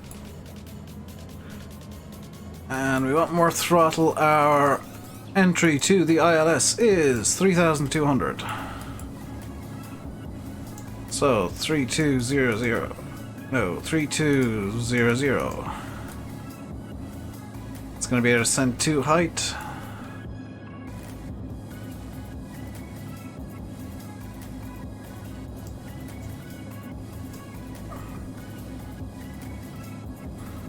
Should be intercepting here in a minute. Go IAS. 175. There's the airport. I'm going to call that visual, in fact. Autopilot disconnect. Disconnect the autopilot. Let's fly this in by hand. Got pappies for red. We'll get the glide slope. Switched. Thank you. We'll get the glide slope in a minute. Just pull up the speed. And in fact, no, we'll pull out flaps 1. Trim for flaps 1. Trim a bit more. There we go. Let's go full view here. Actually zoom in a small bit so that I can see everything. Glide slope is coming in.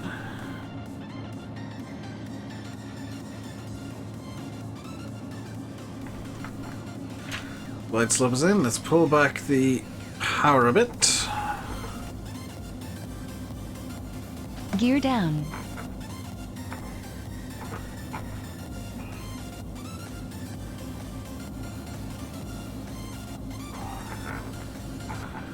Now it's just a case of managing the plane down to the ground. Slightly below the slightly actually But yeah, below the glide slopes. Let's just level out a small bit here. Level it out a small bit. I want to bleed off a bit of speed as well. That's fine. This thing is made for short field landings, so we don't need too much of the runway. Approaching minimums.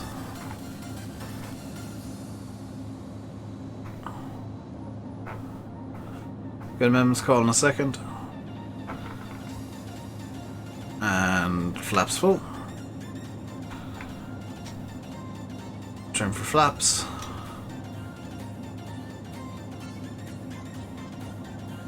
Oh, I like the power a bit more. And we'll approach. I want to approach at about 90 knots. Thereabouts.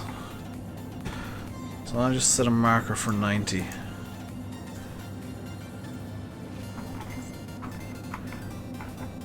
So we're past minimums.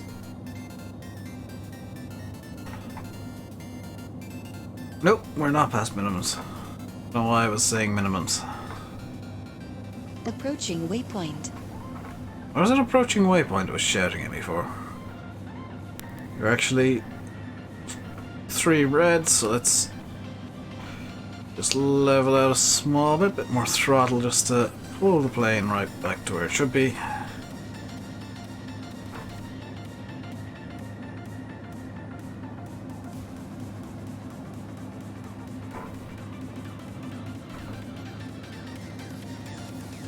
There's our 90 knots that I wanted. It's going to be a good approach speed.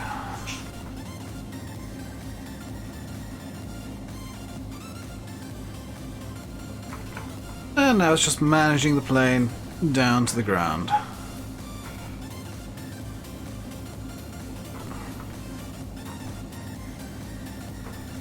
Tiny bit fast, tiny bit high.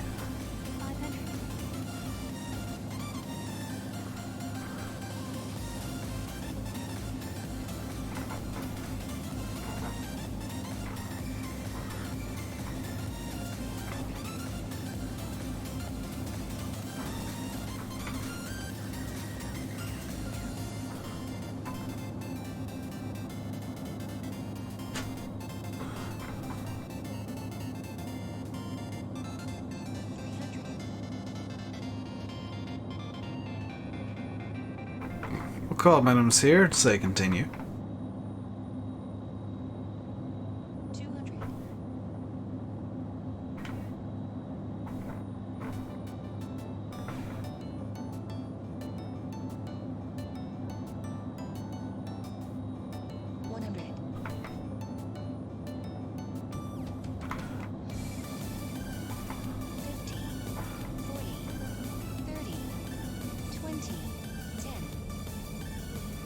Ooh, that was a bad landing. Now we're not going to throw in the reverser at all, we don't need it.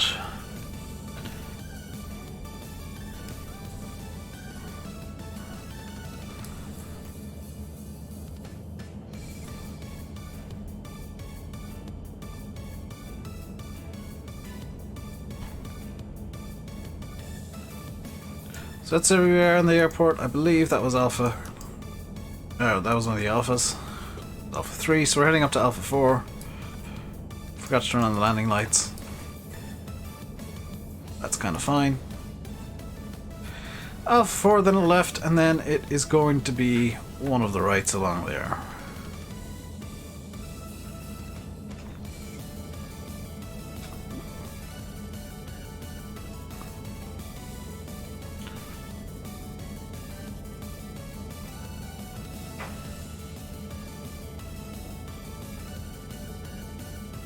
Left onto Alpha, or whatever taxiway this is. Landing light can come off, strobe can come off, we are good to taxi. Let's get the flaps retracted. We're coming along Charlie now, let's just close down the unneeded charts. Close down one that I actually needed, GG Dave. Just want the airport chart here, we can close that. We can take the extended Alpha 3 into the ramp.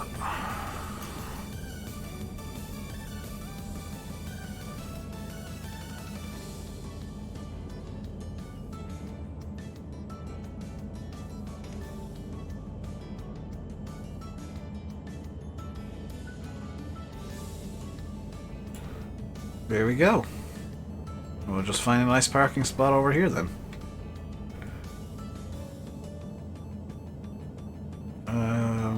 Let's go down this next road here to the right. And slow right down, we don't need that much speed.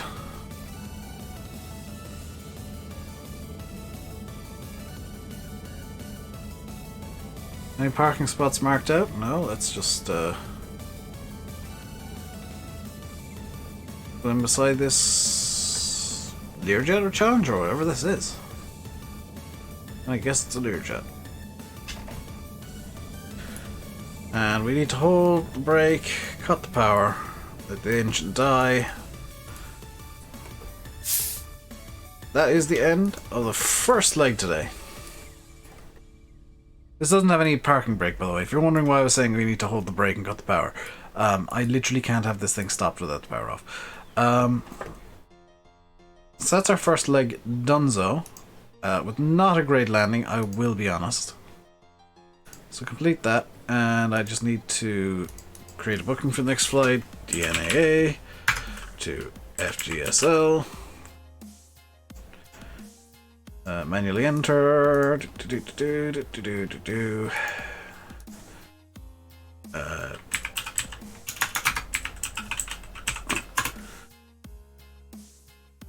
No. There. And we'll just paste no route in. That's going to be fine. Set that as active. Now VATSIM needs to be sorted. We'll disconnect. And we will reconnect as an Epic Air LT. Connect. And our flight plan is departing from DNAA at it's going to be probably close to 1800. Cruising altitude is going to be 20,000 feet again. And our flight plan is just check for a departure here. Actually, now that I think about it, it'd be really nice having a departure. Yes. First waypoint is, we'll say UV456 after ABC. So we want a south departure, so we'll go the ICVAD 1 Quebec. ICVAD 1 Quebec. ICVAD, which puts us where? ICVAD, where's ICVAD? Not appearing on this chart, annoyingly. And we'll go direct to Milbu, I guess. Yeah, direct to Milbu. And then continue on from there. So, direct Milbu. Which will then bring us onto UV 456. There. Your 984 to Italy. And put in direct. And I'm going FGSL. No. FGSL. Estimated time on route, we'll say 2 hours. Fuel on board, we got 4 hours minimum. And that is everything sorted. Send that flight plan. It's in now with VATSIM. Hey CD. So can we just delete this entire flight plan? Delete flight plan, okay. Insert waypoint, we are going actually let's insert DNAA. And departure 22. ICVAD 1 Quebec. ICVAD, insert waypoint. I really should have checked my own flight plan. Milvu.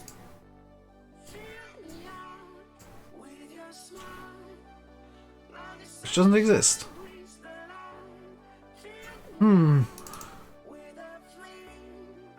That's strange. It exists in real life, but not in...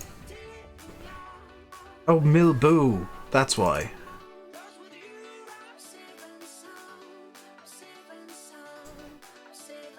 Bilbo, there we go. Then it's an airway 456 to pot airway 984 to Vidley. And I'm gonna be back in a second, guys. I'm gonna just mute the mic up and I'm back in a minute. That button doesn't work for some reason.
Fuel tank switched.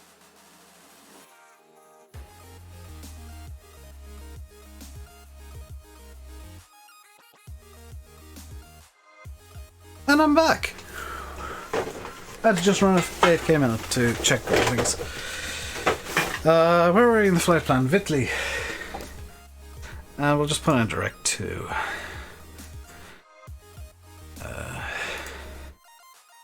FG SL.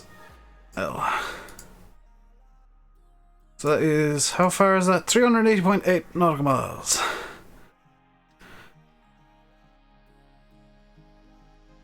It's already got the departure in, fantastic. Check my bladder is empty now. We got more than enough fuel, so let's just get the plane going. Hold the brake. Hit the ignition.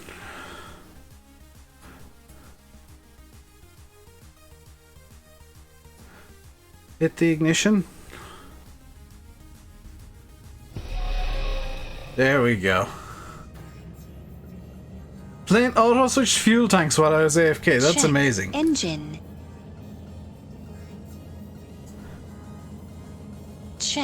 Engine. I don't know why it does the check engine thing. As soon as I introduce a small bit of power, it stops. But, yeah, let's get going. We got pretty much everything preset, so we can just taxi out to the runway and get on the move. Oh god, that was the taxi line. There you go, I'm just going to scoot myself up a bit in the seat to be at a normal human height. There we go. This is where the headrest is. And actually, that's a really good view of every instrument. I don't know why this isn't the default view. Probably because it's so far from the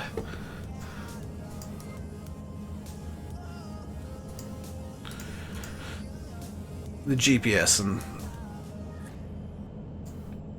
devs and explain don't like you being too far from the actual instruments. Set altitude 20,000 again.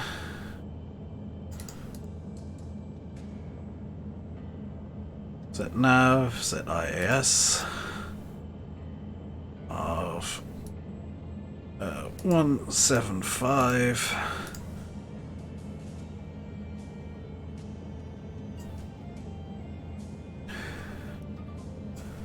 And how far down the runway?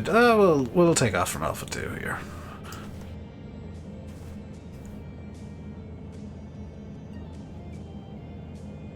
Let's get the landing lights on, strobes on.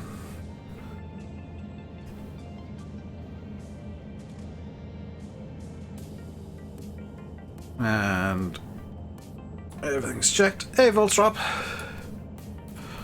Let's pull straight out.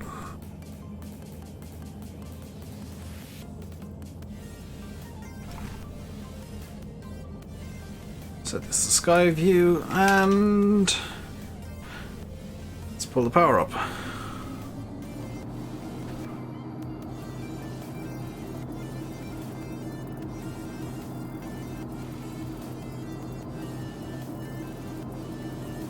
There we go. 100 knots and rotate. Positive rate gear up. FSC flight not started. 140, flaps up. Confirm, flaps are up. Whoa, in a minute. Check landing gear. Why is it telling me to check landing gear? Landing gear are up and stowed.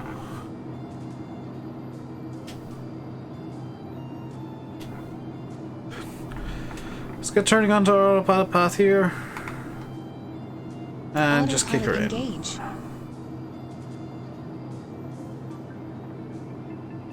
Bring us up to 20,000 feet at a speed of 175 knots. Didn't take the pin out, rip landing. Pin's been out for a while, so this isn't the Dash 8.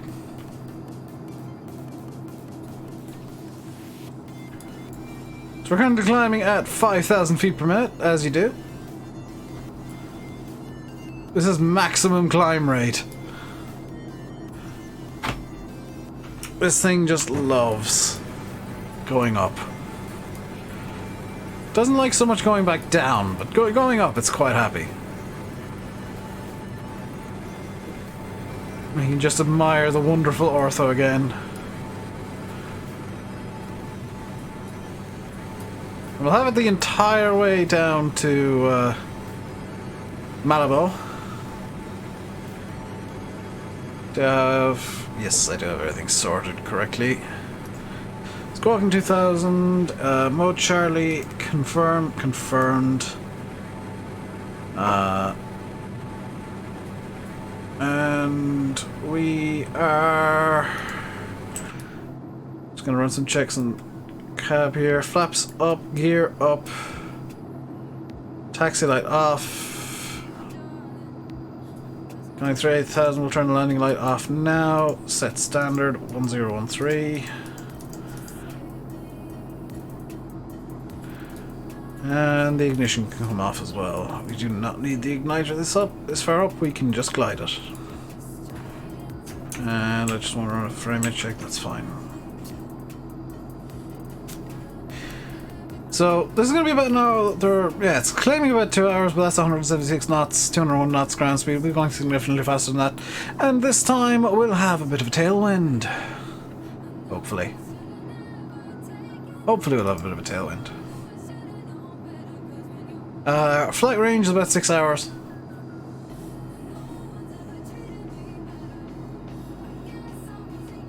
Oh, that's the hour's time. Still got tons of fuel.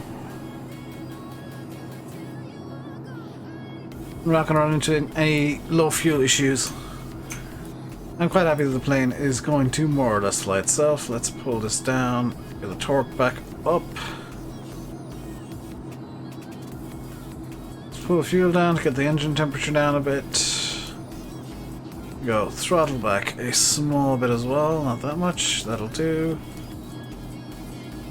That'll be perfect. And now we can get out and have a look at that. Look at that! Look at that off the right wing. That is amazing! Holy cow. The prettiness. The prettiness of the ortho, yo. Can even do a bit of a dramatic... Can I do a funky camera angle, please? No. Holy 2D clouds. Yes, I know the clouds are 2D. At least they're not on the ground.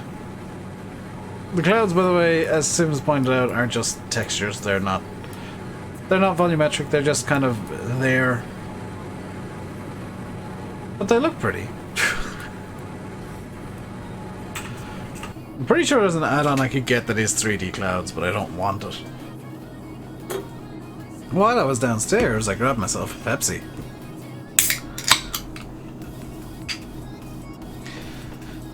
So, we're pretty much heading due south, I believe. Is the flight plan. We're just beelining it south. That's where we need to go on this leg. And, weather's lovely. Time, not so much, but I've already jammed the time to be mid-afternoon, so we're fine.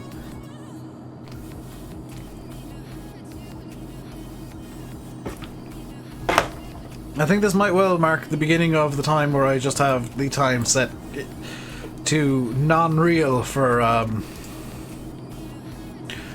the foreseeable future, because we're just heading further east, which is going to mean the time is going to get worse and worse and worse and worse and worse and be more likely to be night. I will set real time for the landing though, because I quite like landing at night. Also, I'm going to bizarrely oh, it's default scenery. I thought I had custom scenery for where we're heading.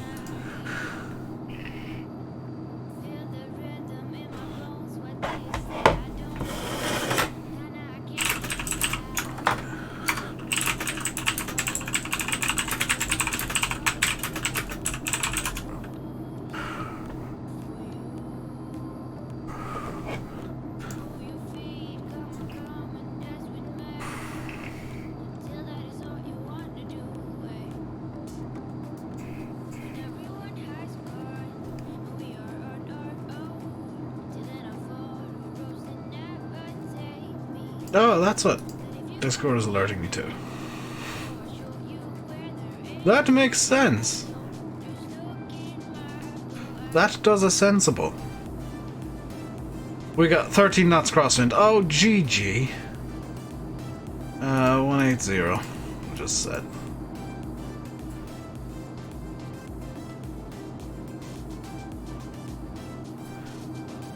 Nav, IS, off 20,000, we're good. We're almost at 20,000 feet already, actually. So we'll very soon be... Ooh!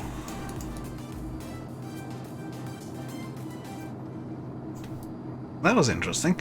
Very soon just be kind of chilling out at 20,000 feet for an hour and a half or so. Slightly less. About an hour. And just look at that shadow quality. Oh yes, everybody loves Minecraft shadows. Don't we all love those Minecraft shadows made up entirely of squares?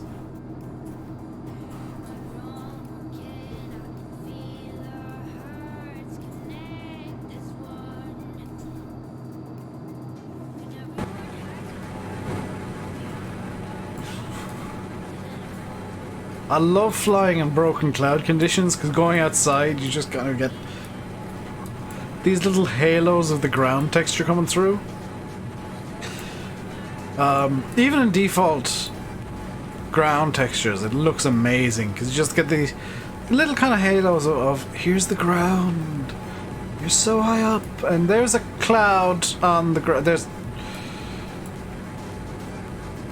Ortho, I do love you and your ground clouds. Does add a lot of detail to the ground though, which is really nice. Better than just like here, the ground here is green. So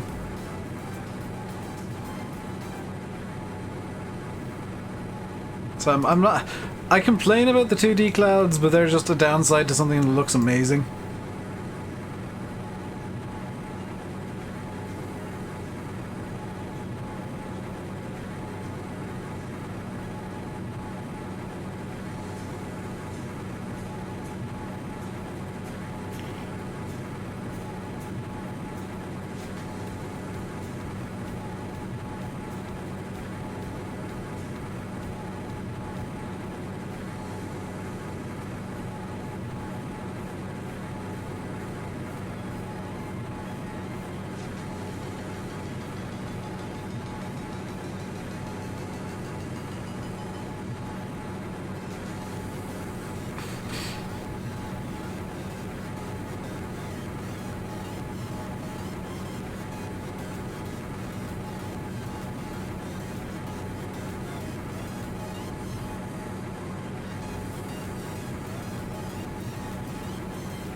Just gonna give you a really nice chase view for a little bit while I read Twitter.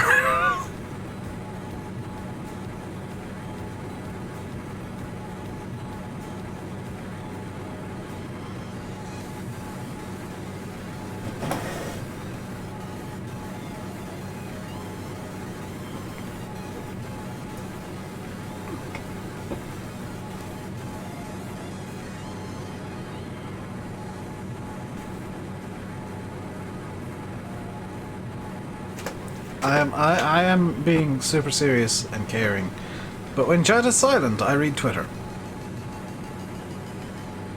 It saves me from trying to figure out things to talk about, I guess. Actually, no, never mind. Thought there was news on the 737 Max. No, there's not, because they can't figure out if they want it flying or not yet.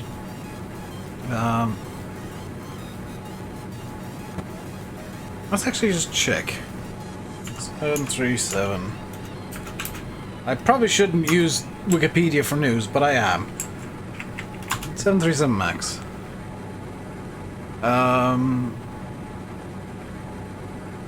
March 19th, FAA requested audit of the regulatory process.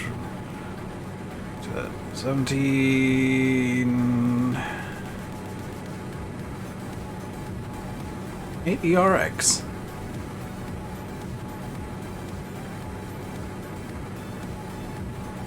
Oh, they're trying to compete with the A321LR. That's kind of interesting.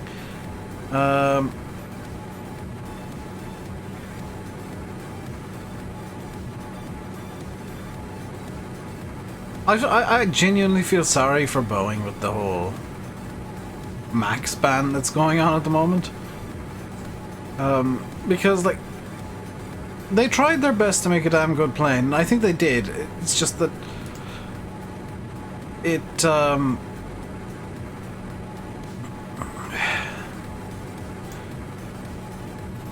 it didn't work very well. Holy cow, the 737 MAX is parked at Boeing Field. I found a picture of them. There's like 2 Turkish Airlines, 2 TUIs, a Sunwing. I've no idea what plane that is. 2 Iceland Air, 3 Iceland Air. A couple of Americans. A couple of what look to be Uniteds. That is a mess. Oh.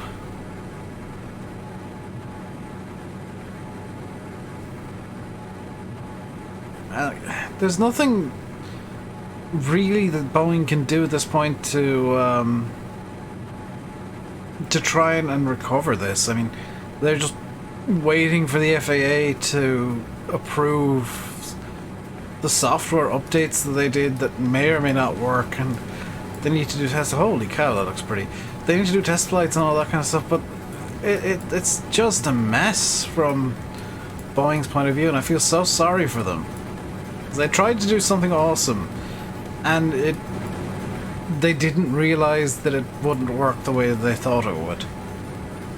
How much is this game? X-Plane is, I think it's like €60 on Steam. Let me just have a look at the store page on Steam. It is €65. However, I'm gonna say this, I always say this. Wait until the Steam sale. There is a Steam sale upcoming, and I am anticipating, because usually in a Steam sale, I'll eventually get Steam sale correct. It's usually included in the sales. I am anticipating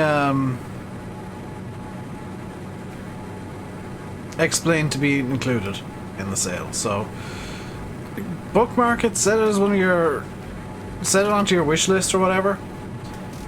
And while I firmly believe it's worth €65, if you want to save a bit of money and get the exact same game, you know, you can wait. You can wait for the next sale, which is, I think, only a few weeks away at this point, and get it then. In terms of like the plane that I'm flying right now, that's another, I think, $30–40. The nope, that's VAT USA, that's VAT Air. Do I not have? There we go. General Aviation is Aerobasque.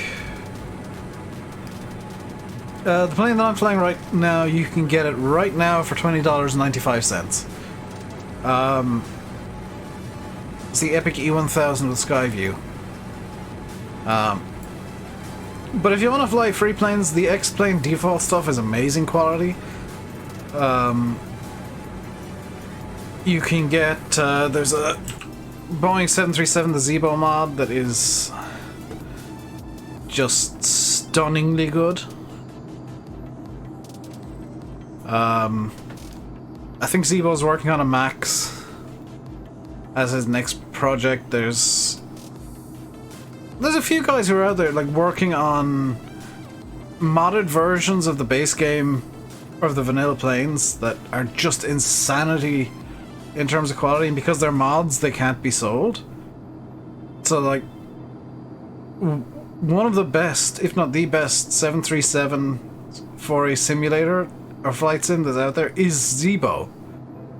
The one for Prepare 3D by PMDG isn't as in-depth, as silly as that sounds.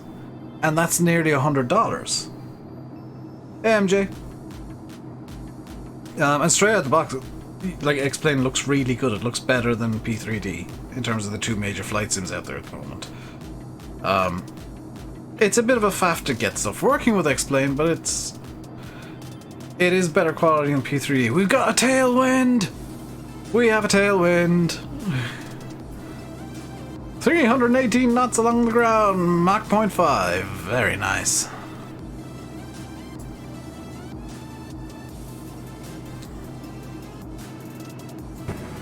Let's go into Chase View and have a look at this beautiful ortho. Which, by the way, I should mention this as well.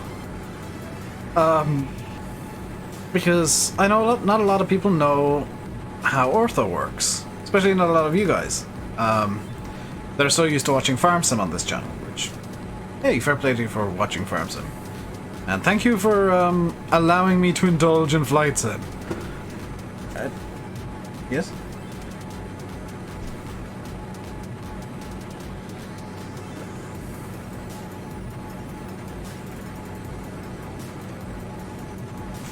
There's a bit of a breeze outside, my door blew open. Yeah, thank you for indulging in Flight Sim. Because this is genuinely, I prefer this over like any other game that I play. This is something that I will play for hours and hours and hours and hours and hours, just enjoying the views. But the ortho, the terrain that I'm using, it looks really amazing and looks really expensive. Because with pay where you get what you pay for, so this looks really expensive. It's completely free. I paid nothing for this. I paid only in time. Because I generated this last night. It takes a bit of faffing to figure out what settings you want for ortho. And it takes a long ass time to generate. The generation I did last night I think took 4 or 5 hours for all the tiles. And it eats hard drive space. But it's free. It just makes the game look 10 times better than default scenery. So I'm more than happy to put in the time for especially for these streams, to get some ortho generated and make the scenery look more scenic and closer to what it would in real life. It's never going to be exact, but it's going to be closer. I'm just going to do a quick FPS check here, so excuse the clicking. I don't have explain as my actives window. There we go. We're fine. The reason I occasionally do FPS checks is I need to keep the FPS over 20 for the sim to run at the full simulation rate, so I'm just double checking that it's running at a good enough frame rate. And it looks like we might be flying into some weather here in a few minutes. Although the map here is showing us as good. Windy, what is the latest weather in the real world? Rain and thunder. Thunderstorms. We're gonna be good until past the Nugu, and then it's just gonna be a quick blip through them, actually.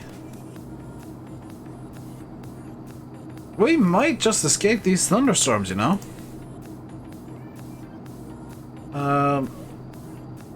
So I'm gonna be south of McCurdy. I'm just looking at Project Fly to see where we are in relation to these storms that I'm seeing. Oh well, we're gonna be flying. So there's Nugu. You're gonna be passing through a fairly decent area of it, actually. We're gonna be skipping out on the worst of it. Yeah, I'm quite happy with that. How far from the planned route does the scenery generate? I don't know what the distance is that's visible. I think it's a couple of 100 miles. But it... oh dear, Sam, what did you... Hang on, did you see what I did last night when bored? Because, I mean... that ain't normal. What did you do now, Sam? I don't know how far the scenery actually generates, but the ortho that I generated, you like choose blocks. You choose like squares, and you generate what's called tiles of ortho. So I've generated specific tiles that I think will be along the route here. We might end up going into some default terrain, but I'm hoping not. Check Messenger. Come here, Facebook.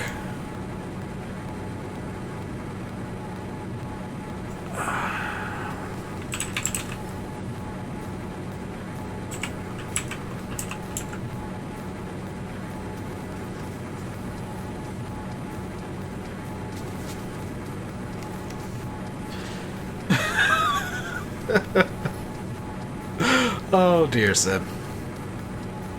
Oh dear.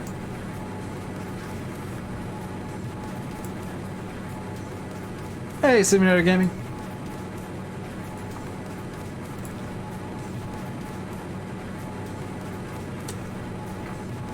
What do you think of my plane? It is very colourful. Slowly getting better at 3D. I'm getting better at Photoshop. Because, I mean... You gotta admit, it doesn't look entirely terrible.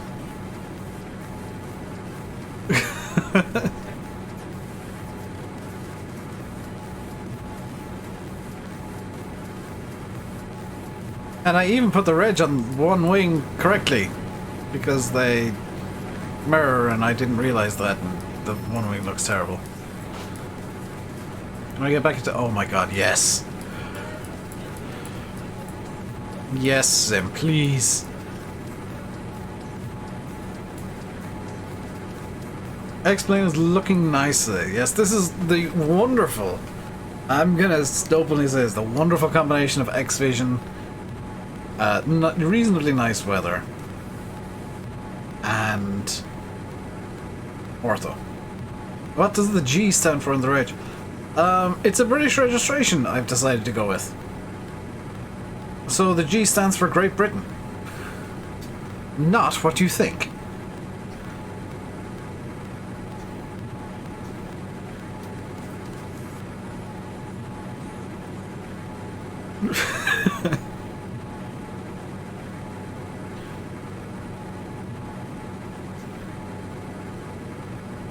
G Rainbow. WT World Tour.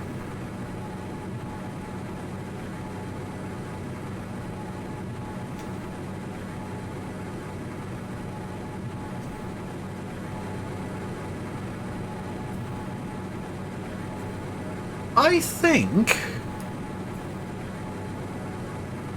we no, that's still ortho, because I just noticed the ground clouds. Check if we spoken in like 6 seconds. I'm checking now, Sam. You better be there. No. You're still typing. Hurry up, type faster.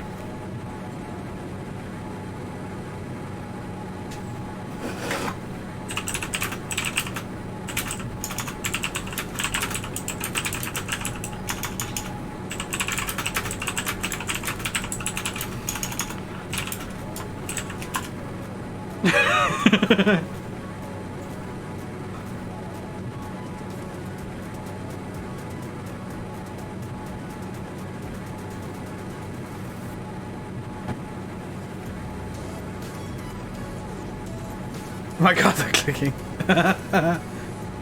Check your Facebook, Sim, if you haven't seen that message I sent yet.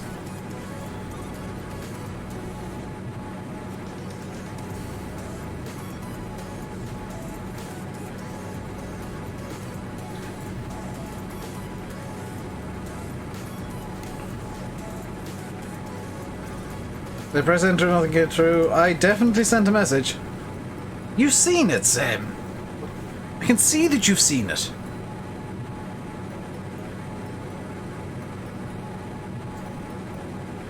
Also, there's no picture because I haven't created that monstrosity yet.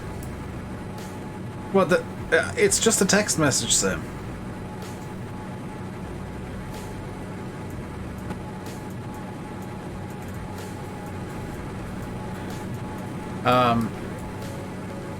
So if you can see the text that I sent, then that's it.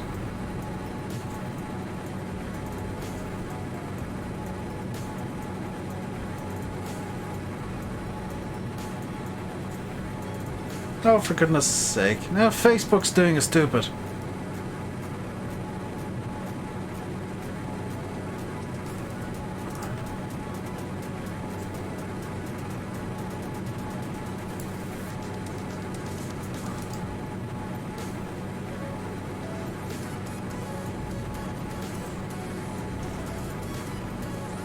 There we go. It'll save me typing it out again. check for Gigazo link.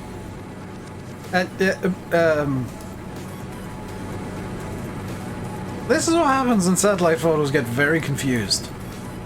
Because you got what appears to be quite old satellite here. It looks like a newer one. This looks a bit older. It's showing in your phone. Quality. Amazing quality from Facebook. We got TCAS and weather on. I'm going to be making a quite abrupt right turn here in a minute, which is slightly concerning. But I think I've generated enough ortho to cover off this this flight track.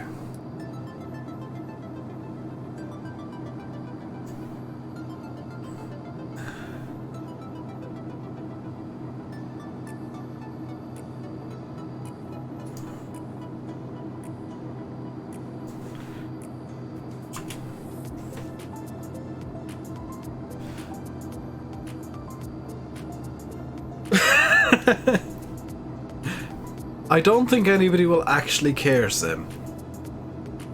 I think you're the only person that's actually gonna care.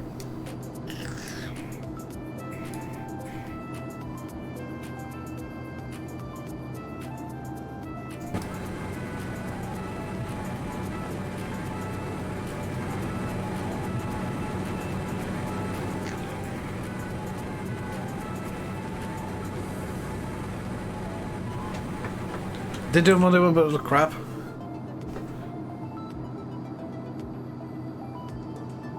That kind of...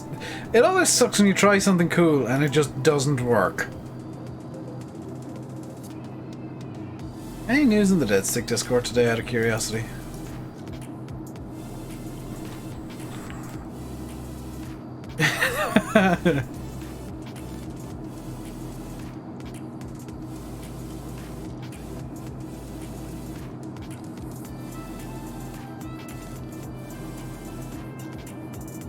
Oh god, they're thinking about doing helis. Oh, that doesn't sound fun. Hey, Michael! How you doing today, dude?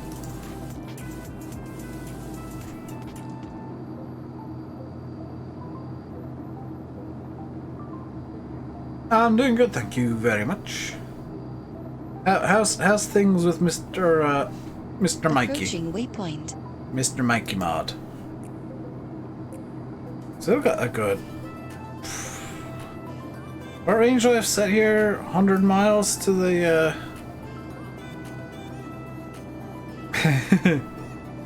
100 miles to the distinct turn at Pot. Getting some mics for a VTC you're in. Very nice.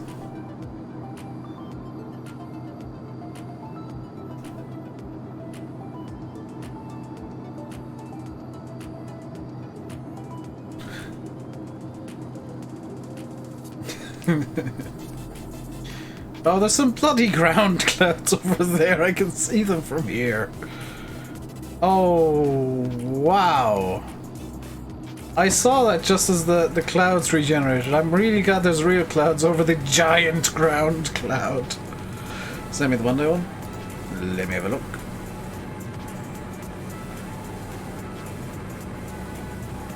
That does look atrocious.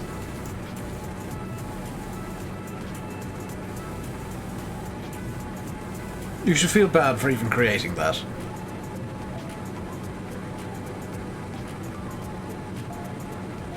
You're first at the moment, but another company is so close to catching first place. Michael, you are aware that I have no idea what this competition that the VTCs are doing is, right? Is it an official thing? Is it something that's just being run between some VTCs as a joke? Is it? Yeah. Explain further, please. I would very much appreciate it. Also, please ignore the clouds that are inexplicably on the ground. Because Ortho sometimes does this, and it's really annoying. And look at the quality of that satellite photo from 1986. Hello, Alexander. Still going, we're on the second leg now. We got approximately an hour to go. 42 minutes being claimed. We're coming up to the band of clouds that I was worried about. We're coming up to the band of storm. But it looks like it's dissipated quite nicely, so we shouldn't have too many of the issue. Basically, pretty much each VTC does the most miles as can, try to beat other companies. Right. I need to say, I'm presuming it's on Truckers MP. And there's... Is there a way that's being tracked? Is there like an auxiliary program being used? Or is it just like you take down, you write it down, you put it into a Google Doc or something? These are the things that I'd like to know.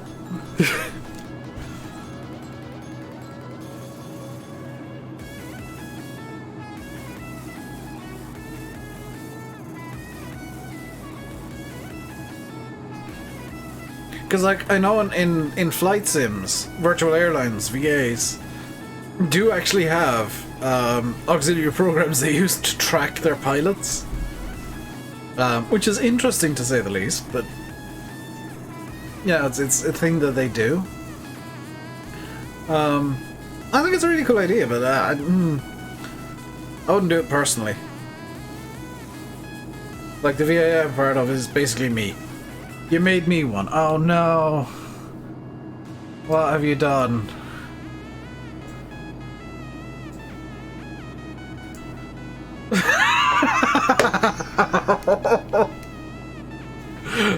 Hang on, I've got to show everybody this because it's terrible. Let's put it into there. And let's change this to 614. Where is it? This. Okay, and I just want to change the filters. Turn that off. And let's pop this on. Look at what he did! Look at what Simulate made. Look at it.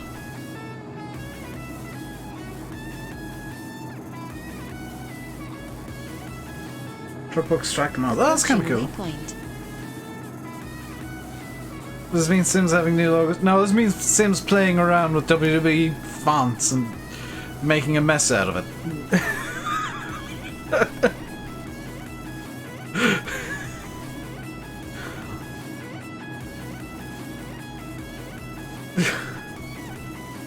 Just make one Sim. Oh no. Oh. Make one. I don't know if you can, Sim. Can you make like a lower third? You know the lower third they use on Raw?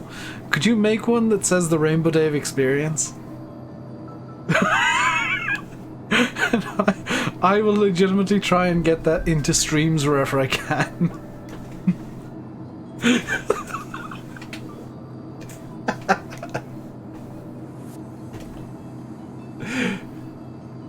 What is a lower third? You know the nameplates when they come out? Yeah, that's a lower third.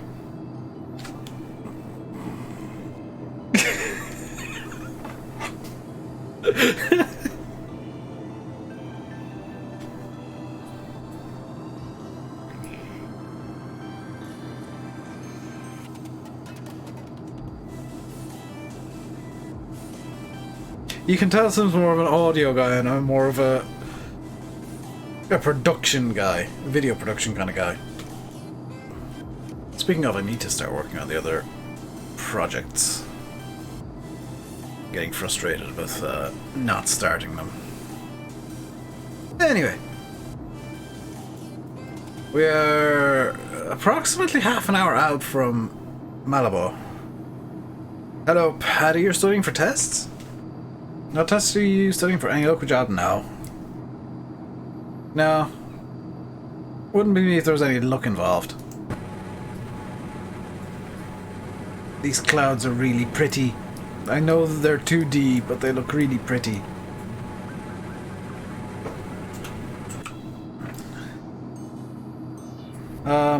We should, in theory, be flying over the sea in a few minutes. Oh, we're still quite a way away. Yeah, that's Port Harcourt there, and then we'll be over the sea. These waypoints are over the second year summer tests. They're reasonably important, so make sure and try to do well on them.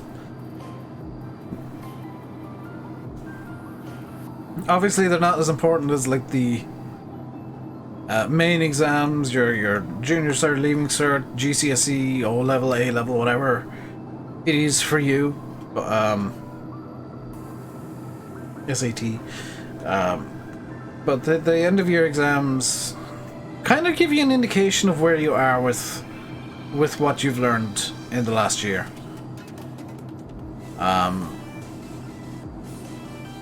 And they can give you a really good indication of where your weak points are. I would say the same is true of mocks, the mock exams. They're not hugely important, but they give you a good indication of where your weak points are and where you need to work, what you need to work on.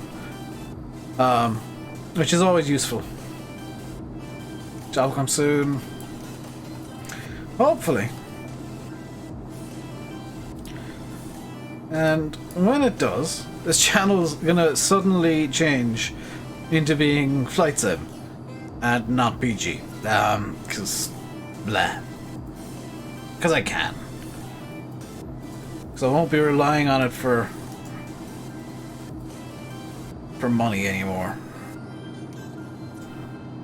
Just gonna check my job search email account. I need to stop that bloody thing going through. No. I've already applied to that one. That's where Elvery's. It doesn't say.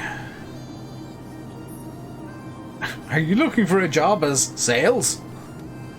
GG, I'll look at that though. Oh. No. Won't have. It's 11 days. Why are they sending me like 2-week-old jobs?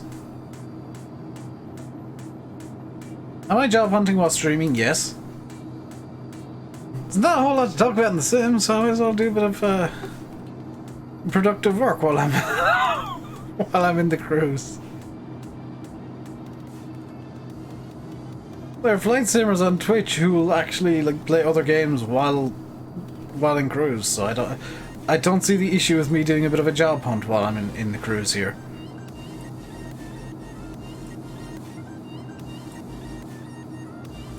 Okay, can I stop this one alert from coming through? No. Thank you, lady. Limerick, Waterford, Cork, Limerick. I don't want to commute that far. That one I've already applied to. No. It's like 2 hours away.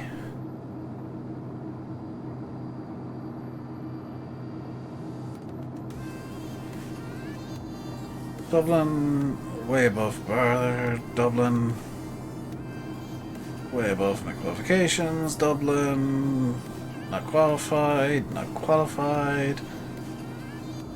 I could break stuff, but tester probably isn't a good job for me. Sort of job I'm after, the one that pays money and isn't like an hour's commute away. Something that at a push I could cycle to. That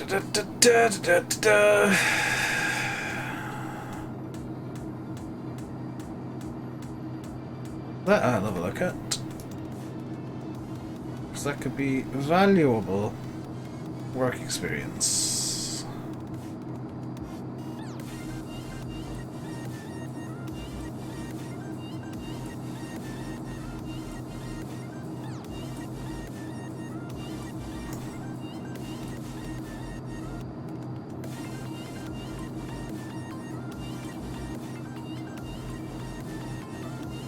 Am I not qualified in sciencey stuff? I am, but my qualification is like 8 years old now, so I don't anticipate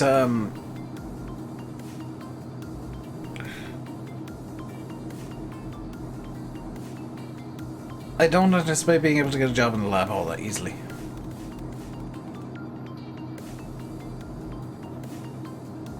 What are the... I don't know, years of experience. I could, in theory, do that. I'll apply to that in a bit. Third level degree in related... Ah, related field. That would have been awesome. Do this.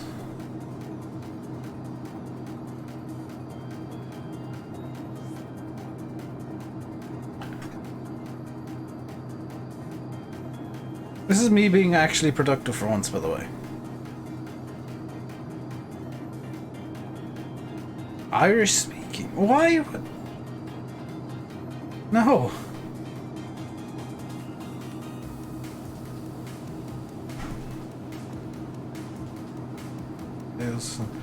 Hang on a sec. Why are you doing this again?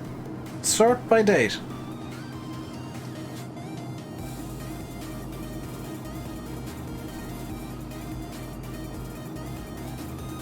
This one would be like ideal.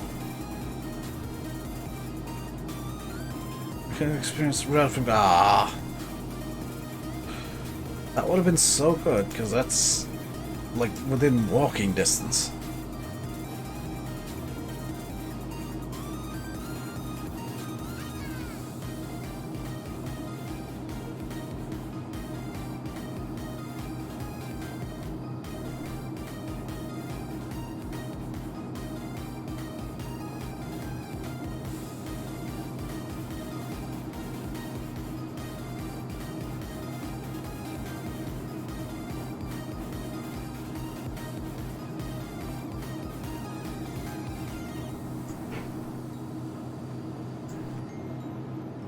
You have a job for June to September. Was that thunder I just heard? Yes, it was. We're flying through the storm again. Right, back into Chromica.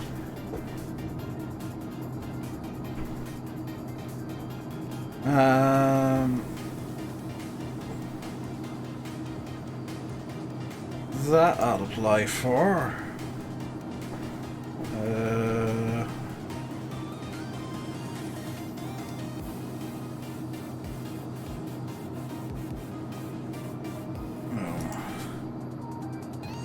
Let's apply for this.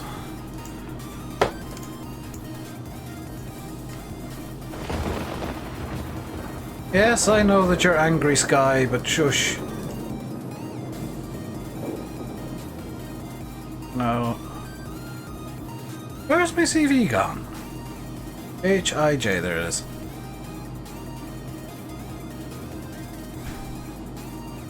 Continue. Say 0. And apply.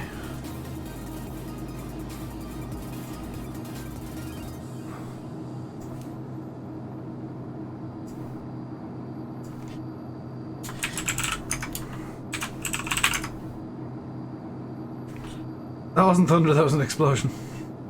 Leaning to one side or side at an angle? Both.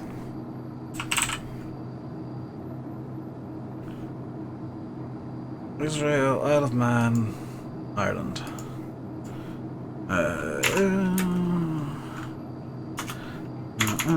Oops.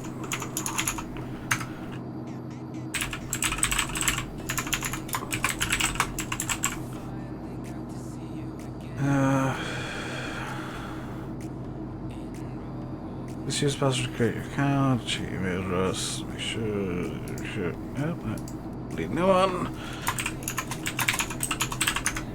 Hey, I clicked there. Git.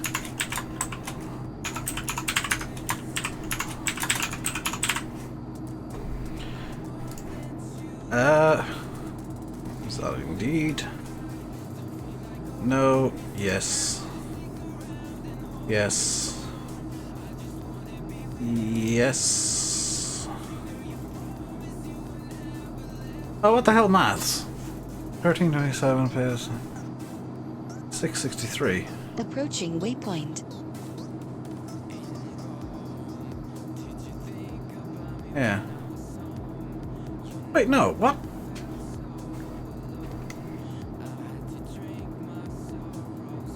Didn't we do today? Oh, you're above, it's 673.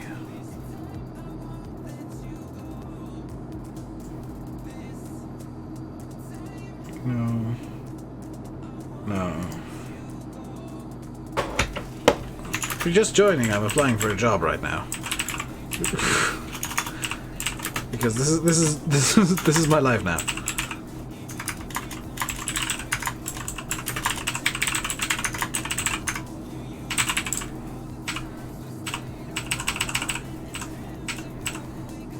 Dang it.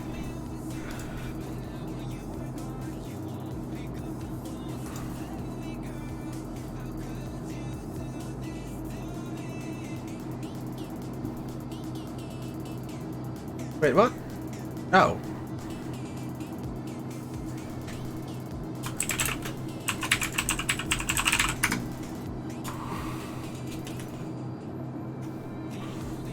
I have a present on Facebook. I'll have a look at it in a minute.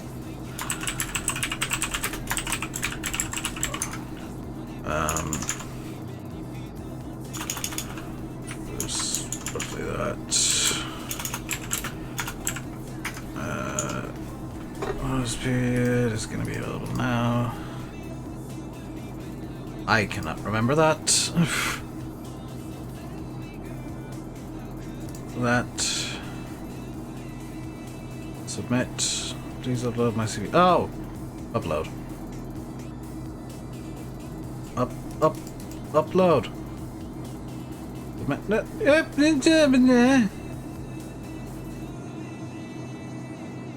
Submit.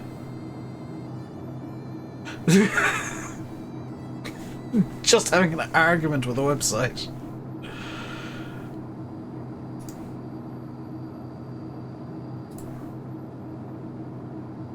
Save image as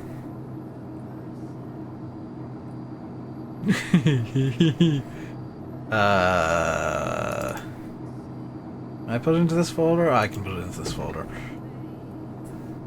Properties, browse. Go into this folder.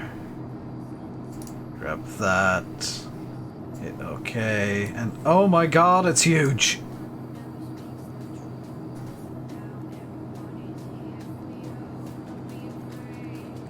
Let's see how terrible this looks. Oh, it's in entirely the wrong place.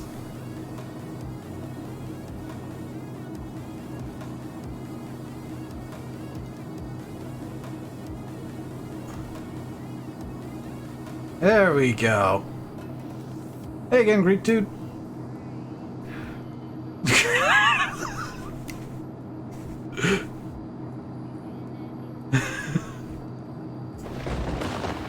Oh, you fixed the oh. Well, I can save that as a, in theory, direct overwrite. Oh no, it's... That's... this, and then this, and this, and this. Then 614. Okay, there we go.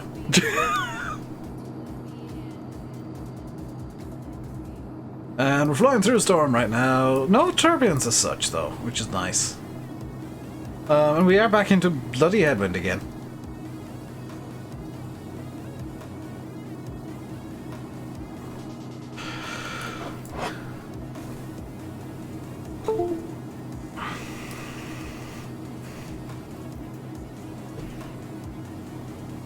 Where did that come from? The bottom left? It made it for me. It's amazing, isn't it? Just want to do a quick FPS check because I think it might be... Oh, it's getting a bit questionable FPS wise. Good old storm. Because we haven't had enough of those in Africa yet.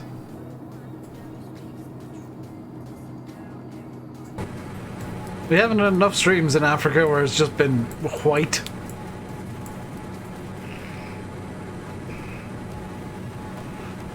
I mean, I can always improve it by going in here, hitting customize, and then hitting track real world date and time for 9 o'clock local, and Turning it into... Turning it into... Oh, hang on. Are we out? I think we might be out of the clouds.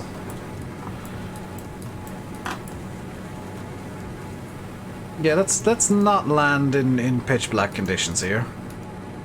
Let's make it 11:41, and this is gonna be fun.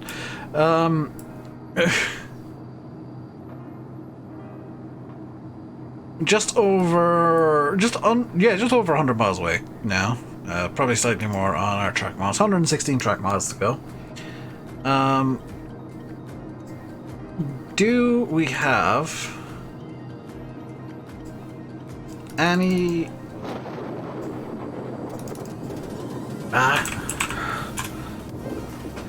any arrivals here? Oh, we do have arrivals. Fantastic. And our last waypoint is Vitly. Is there a Vitly arrival? No.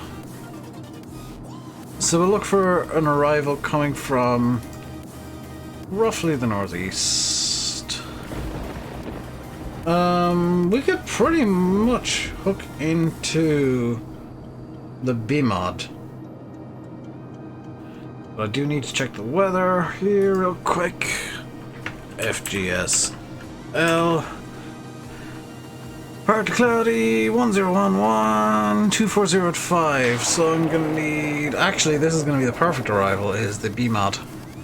So let's go for the arrival for... Okay, I'll need to choose which ILS I want for 2-2. Alright, no. Approach. ILS X-ray is going to be direct in, so we'll choose the ILS X-ray 2-2. And it is the BMO 2 Alpha. What's the BMO 2 Victor look like? BMO 2 Victor is a bit more direct. Yeah, we'll go for the 2 Alpha. 2 Deres.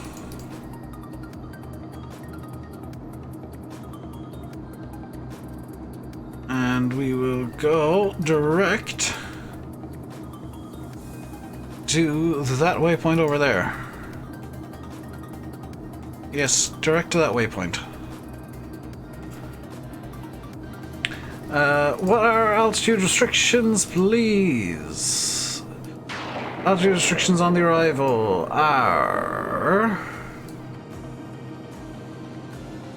There are none. Minimum 2,500 feet on the DME arc. Minimum holding 2,500, max 7,000 at Ampas. I mean, we've still got a good 100 miles to Ampas, so we're fine. The weather's going to improve as we get in closer to the airport, so that's going to be fine. How long left? It's approximately 33 minutes left. Slightly more, probably closer to 40-45.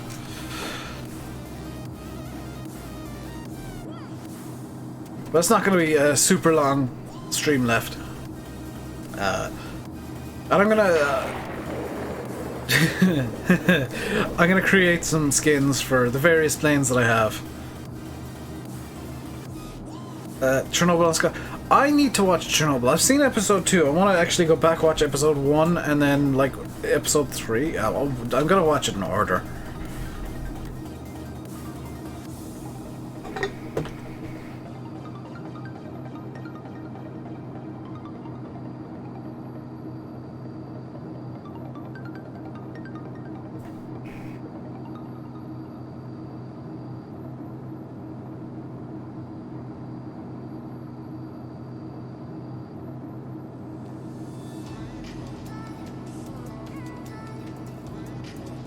It is amazing. It's really historically accurate.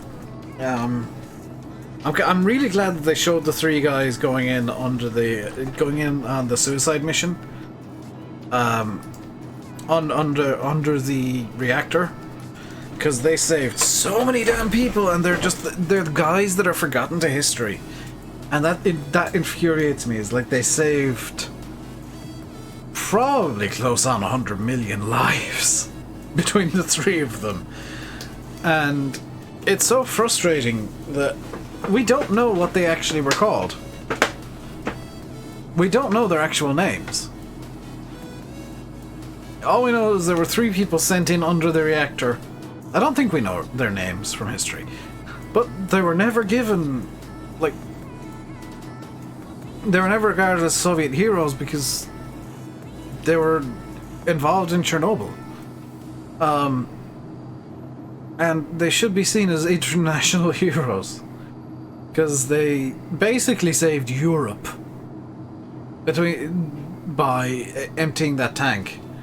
If they didn't, the Alexei Ananenko, Valery Bezpalov, and Boris Baranov. Have you made those names up, or are they actually the names? Because they look very stereotypically Russian. But they basically saved Europe. That's them.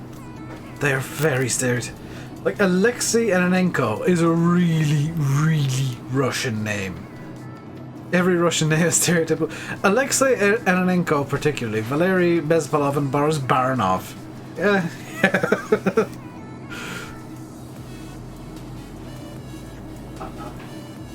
Hello, what is your name? My name is Alexei Ananenko.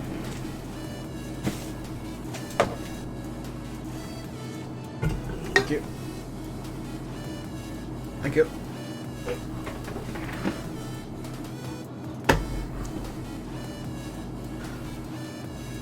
It does turn quickly into quick comrade to Sheffield. Yeah. I appreciate that they weren't all trying to do Russian accents, but I don't know, maybe for a show that's set entirely within Russia and the Soviet Union, maybe just as a thought, they could have hired, you know, Russian, Belarusian, Ukrainian. They could have hired actors from the damn area, because it's very. The immersion kind of goes very quickly when you hear somebody talking with a blatant British accent.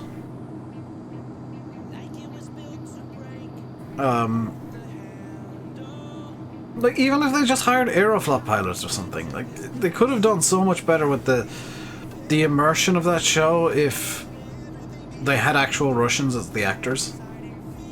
Although I think the thing that breaks the show the most for me is I've just realized we haven't been on full throttle this entire time. The thing that does the most damage for me is the one with the mark on his head. Yeah, the guy who's playing Gorbachev. Gorbachev's famous birthmark looks atrocious in that show. It's clearly just drawn in with purple marker. And it looks wrong. We got about half an hour to our approach and landing.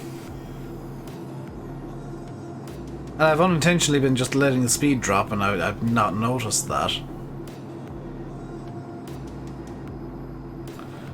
Which would have been good if we weren't...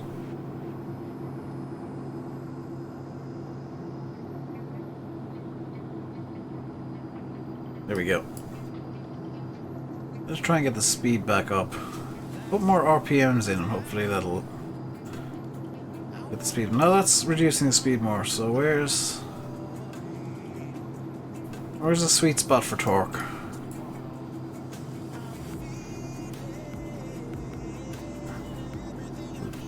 Oh, it's the lowest RPMs.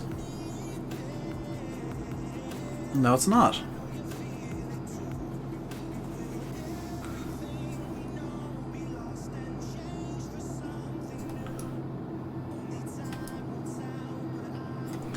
Meh.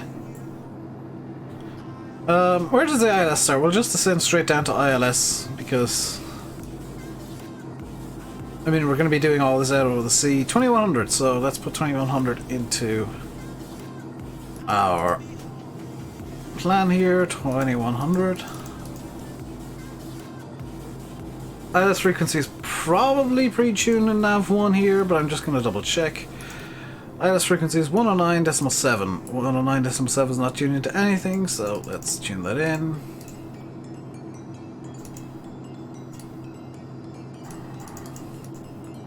.109.7, put that into nav1. 1145 is going to be our route to the airport. Put that in. Nav2 is alive. We are 70.9 miles direct. And we are going to be off over here somewhere. There we are. Coming in on the arrival, roughly speaking, it's not going to appear on this because it's a misscaled chart. Coming on the arrival. And let's set IAS 175 and start the descent. It's episode 1, but the firefighters were there, everyone picked up a graphite and was messing with it, and a few minutes later, Santa's ridiculous spirit, they weren't told, ridiculous. Nobody was told! They only admitted, this is something that I think the show did particularly well, is Russia straight up denied anything was wrong, up until it was detected in Sweden. And at that point the Swedish knew that there had been a nuclear accident. But it wasn't really... Nobody really was sure where. Until they did a bit more analysis and discovered that the specific... it was American satellites they got. No, it was the Swedish. The Swedish confirmed that there was a nuclear accident, and they did some analysis on what was being detected there in terms of the radioactive material in the air, and they determined it was from Chernobyl because it had a very specific... The Americans got pictures, yeah, but the Americans only got pictures because the Swedish told them there's been an accident in Chernobyl. We would like to see what's happened. So the Americans sent the nearest satellite that was going to fly over and took a picture of the Chernobyl area and saw the giant ass hole in the middle of the reactor. And up until then, it wasn't really addressed by the Soviets. They never bothered saying, yes, we have had problem with Chernobyl power plant. It's kind of exploded. They never admitted that until the Americans actually had the pictures, and it was kind of undeniably after happening. While we're on the scent here, I'm going to have some spaghetti bolognese, because I have been handed my dinner. That's why I was looking over so far to the right a few minutes ago.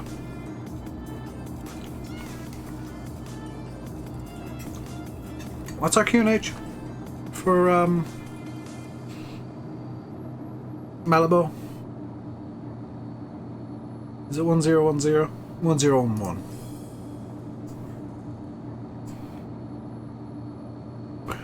Outside air temperature is 13 degrees. Let's throw on the anti-ice just to be sure about not falling out of the sky. And all the people on the railroad bridge. Sorry about color flames. Yeah, the flames wouldn't have been like red or white or any color that you'd be used to seeing, because it's normally when you see flame, yes, the air is turning, like the air is excited, but it's not excited by nuclear radiation, by actual like full-on radiation. It's excited by some sort of it's excited by heat primarily, and that in itself is a form of radiation, but it's not, you know, uranium radiation. So Chernobyl would have been very... If there was a way to see it completely safely, it would have been very interesting to see. And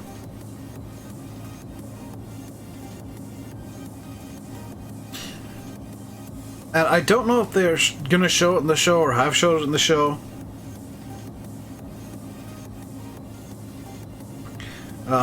You probably know a bit more than me, Alexander, about how it's being portrayed in the show, but the vehicle graveyard near Chernobyl, where after it was all said and done, and you know they managed to finally get some stuff relatively stable. They had to abandon every single vehicle because it was horrifically irradiated.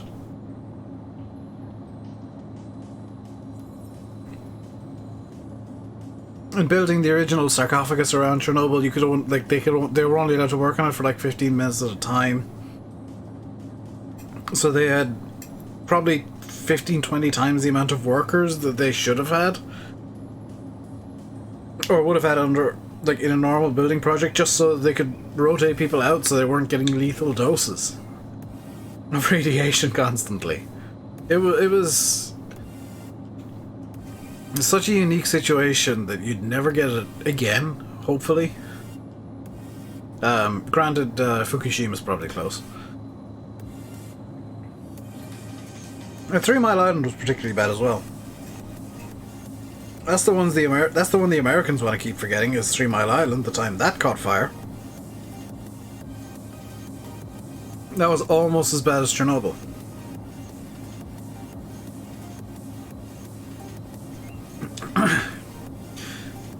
Talking about it at the end of the episode, most of the third is about the hospital and finding out what happened from the workers. Ah!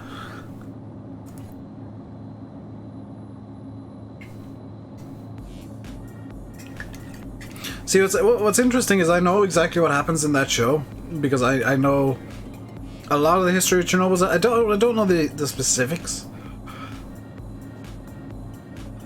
Sellafield's had its fair share of oopsies, yeah. I think we still have... I don't know if we still have it downstairs. But the government here sent out... I'm not kidding here. Sent out iodine tablets in case Sellafield got attacked or something, and every household in the country got sent clean iodine tablets in case Sellafield blew up or caught fire or had a major incident.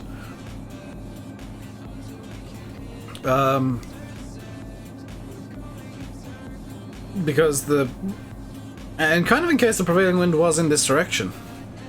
So, yeah, Ireland, while it doesn't have any nuclear plants itself, does have to be aware of the nuclear plants across the sea. The way it's done in the series is very well done. There's only... There's a lot of it is dramatized, a lot of it's kind of fictionalized. But they cover all the major historical beats, which I think is really what you want to do in a show like Chernobyl. Is kind of have it so that it's an entertaining TV show in its own right, but primarily so that it hits every historical beat. You know,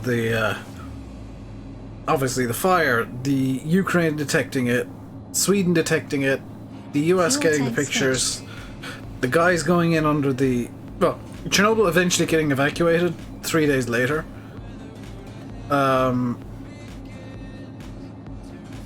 The US satellites getting pictures, the helicopters dumping in the silica, the 3 guys going in under the tank and basically doing themselves to death within hours or days. I guess the next major historical beat that they're going to have to hit in the storyline is the original sarcophagus. The construction of that. And I guess, as well as that, they're going to have to somehow show the the vehicle graveyard that's at Chernobyl. In an ideal world, I don't know if they're going to do this. I'd love if they did. The show, in an ideal world, the show will end of shots of actual Pripyat, like modern day Pripyat, and just show that it's been abandoned for the last nearly 40 years now.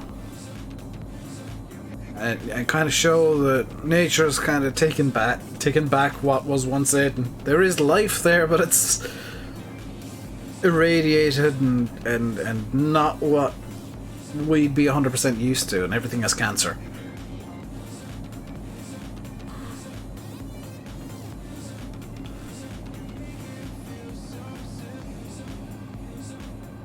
That's what I'd like to see out of the Chernobyl show. But I do generally like these history-based dramas, because the hospital and museum there are still mapped. Yeah, the entire place is basically a museum now.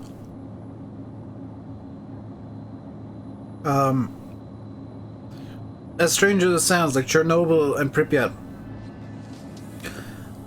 even once the exclusion zone is lifted in a few hundred years' time, they're probably just going to be left as they are to demonstrate the dangers of nuclear technology and demonstrate what happens when a nuclear power plant goes wrong. In a few hundred years' time. That's... I would hope that Pripyat and the area around Chernobyl that's in the exclusion zone will never be settled again by humans and just left. And to return to nature. But kind of maintained in such a way that, like, you can still see there used to be a town there. And there used to be a nuclear power plant. Just to kind of show that technology moving forward is a great thing, but it can be dangerous.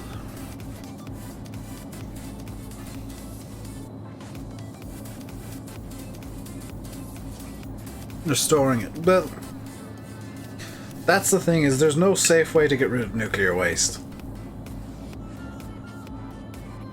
All they can do is keep it so that keep it within kind of lead containers and cold, so that it's going to naturally decay to not be so very radioactive anymore. This is the big downside of nuclear energy is don't get how they could still work the other three reactors until 2000. Very simple. They operated them remotely.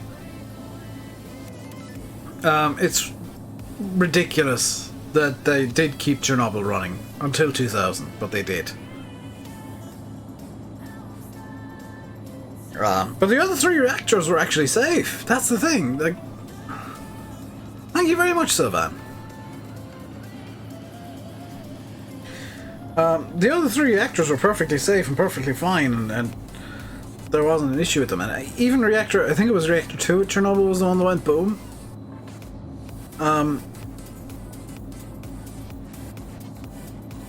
The only reason Chernobyl even happened was they did I don't know if they showed this in the show.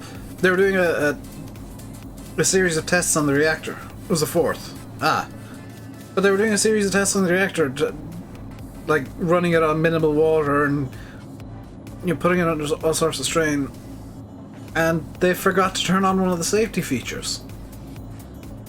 It wasn't some catastrophic error in the design. It wasn't some massive failure with the way the reactor was running. It was some guy forgot to turn on a safety feature and ran a test that shouldn't have been run without that safety feature active. Like, it was human error caused Chernobyl, and at the end of the day, I got a job for saying this before, but at the end of the day, the only way to guarantee consistency in anything, including safety, is to eliminate humans from it.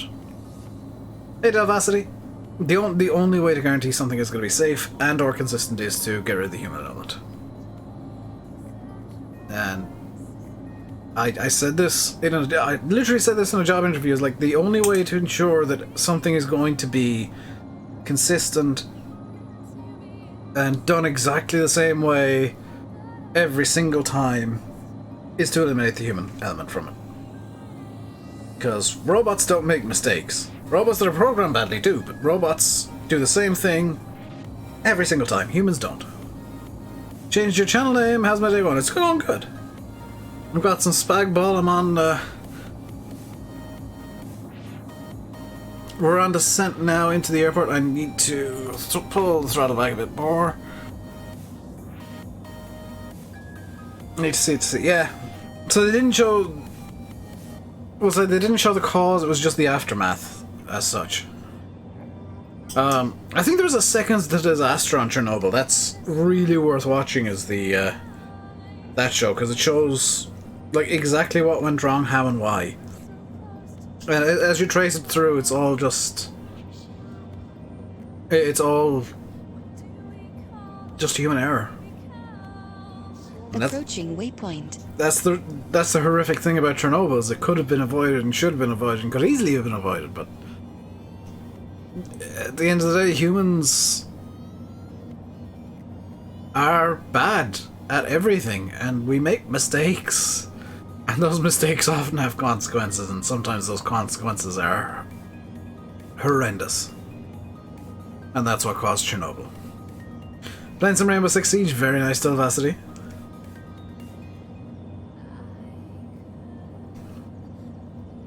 Can we talk about something a bit nicer now? Because I've just realised we've been talking about the whole Chernobyl thing for the entirety of this descent so far. And as interesting as it is, it's not exactly the nicest stuff.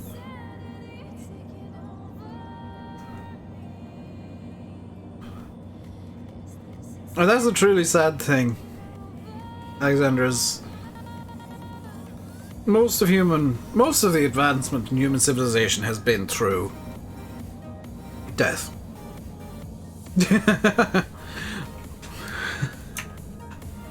Yes, unicorn plane. And oh my god, look at that mountain! I think that's clouds, but it looks like it's snow-capped.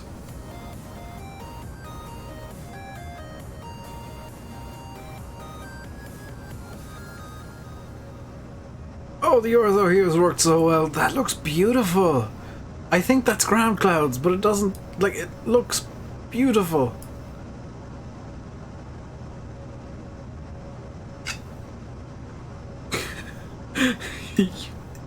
Unicorn plane? Oh, unicorn plane. This is delicious bolognese.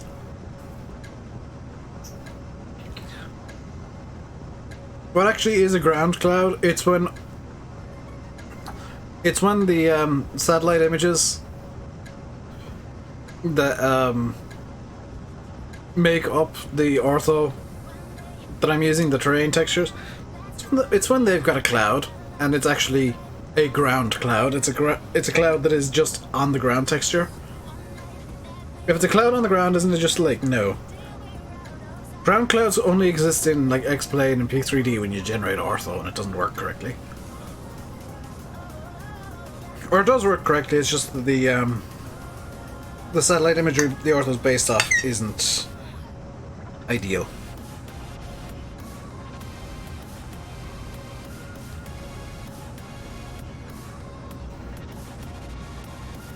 The funny thing is, for me, I'm going to be deleting all this ortho after the stream. I generated just for the that fork knives. I'm sorry, Alexander, but I'm eating and spaghetti. Spaghetti. Forget my spaghetti.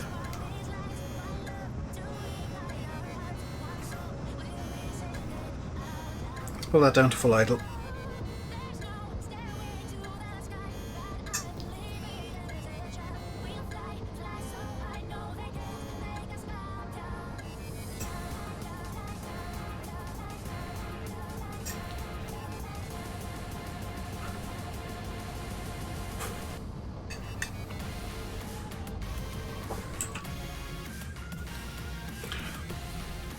What range is this?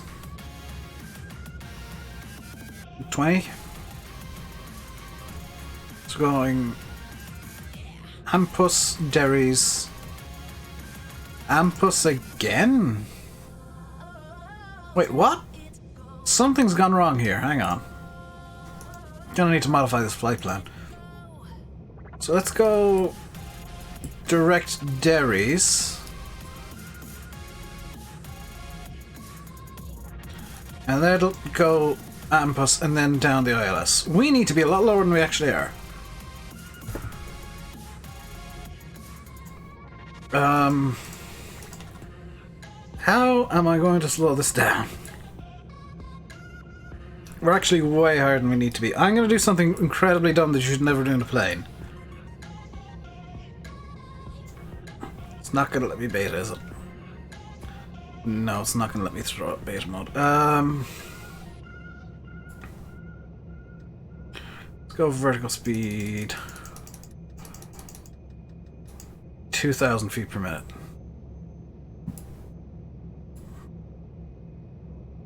Because I need to get down to 2100 by Ampus. Hit the brakes and nosedive, there are no brakes. Approaching waypoint. Thank you, weird lady.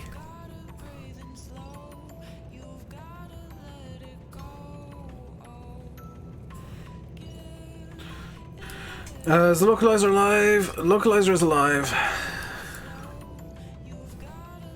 We are 11 miles out from the airport. We should be at 3,000 feet.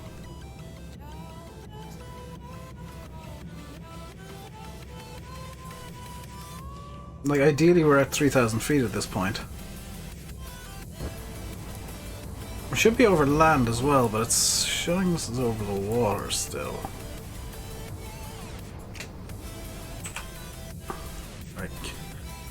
Can I do anything that saves me here? Yes, because I can see the banana. Yes.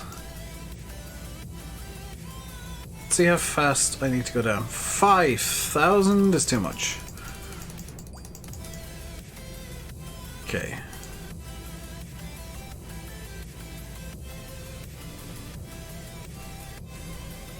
So this is going to result in Approaching waypoint. basically an idle ILS.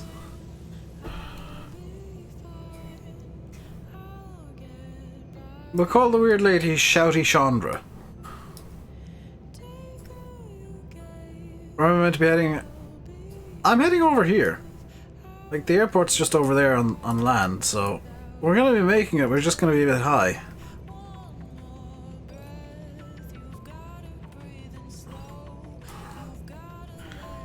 And by a bit high, I mean a lot high. And that is going to be... Yeah, we can turn on now Loc 1 and approach mode.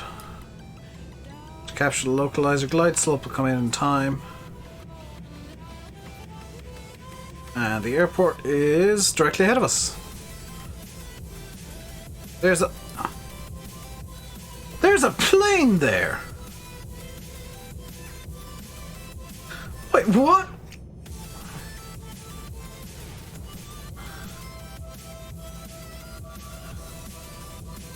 There's an Austrian guy there!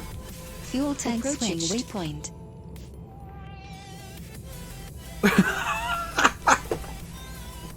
I was not anticipating seeing it. Why is he flying?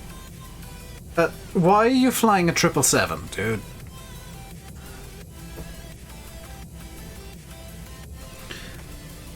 Okay, flaps on.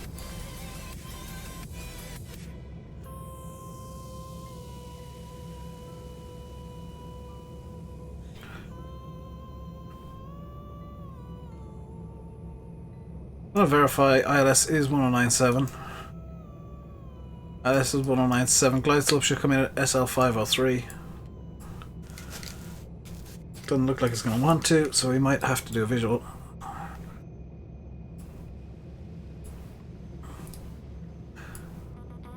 Why are you flying a 777?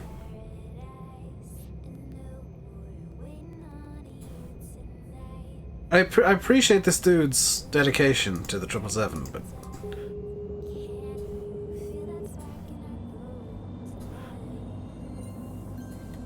Okay, flaps full. Geared... Oops. Gear down.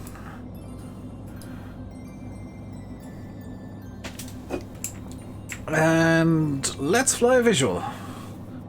Because the glide slope doesn't want to come in.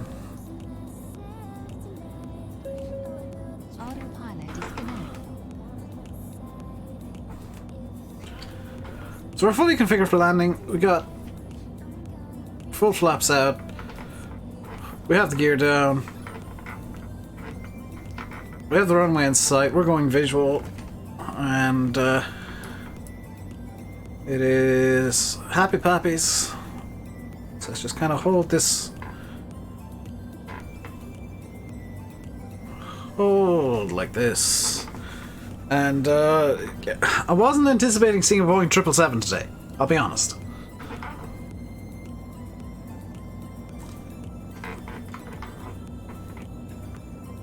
Small but high, let's just trim a bit nose down here.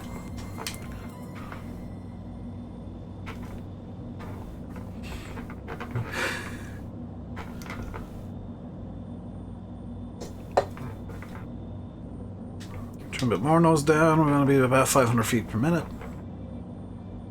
Pull out a bit of throttle, that might be the issue. We're basically on no throttle at all at the moment. Let's get these up. Okay, that's why we're having issues. Okay, calm down, plane. Okay, now we're definitely below where we want to be because the plane's just done weird. So we'll just kind of level out a bit. Level out a bit more. Come on, plane, be nice to me. 777 dude is just watching me come in and be like, what the hell is this guy doing? He's just nosedived 5 miles out.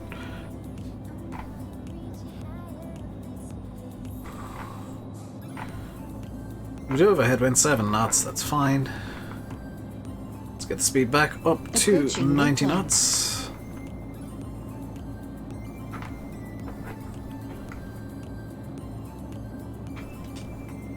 Okay, trim down a bit. Okay, throttle back a tiny bit just to get the nose pointed back down. There we go, we can hold like this for basically ever.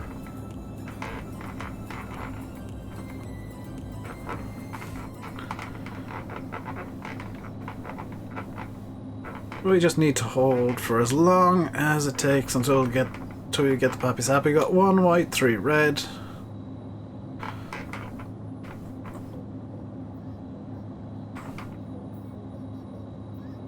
Coming in at 87 knots, I prefer to be at 90. 2 red, 2 white, we're good. Let's get the nose back down.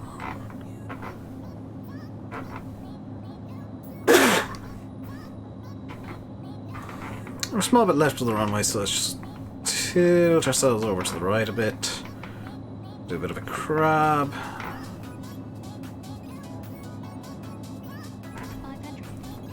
500 feet to go.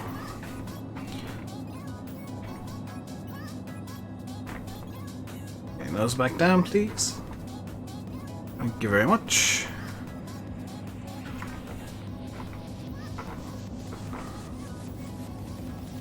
And we'll just say continue at this point because we're perfect. Relatively perfect. We are a bit off to one side, but that's fine. Just fly it in. Gear down.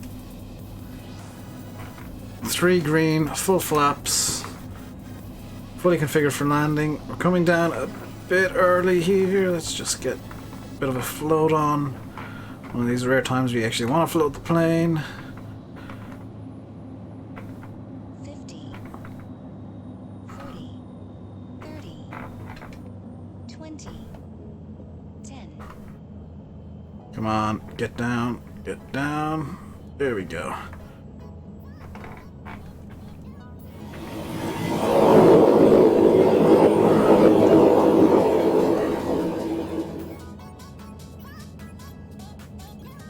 And we'll pull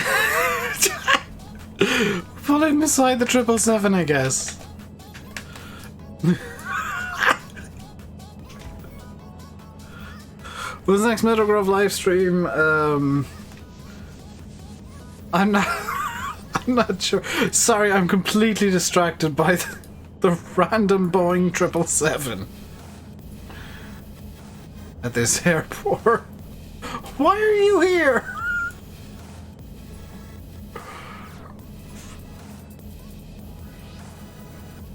Ryanair just called, they got a job opening, I'll take it.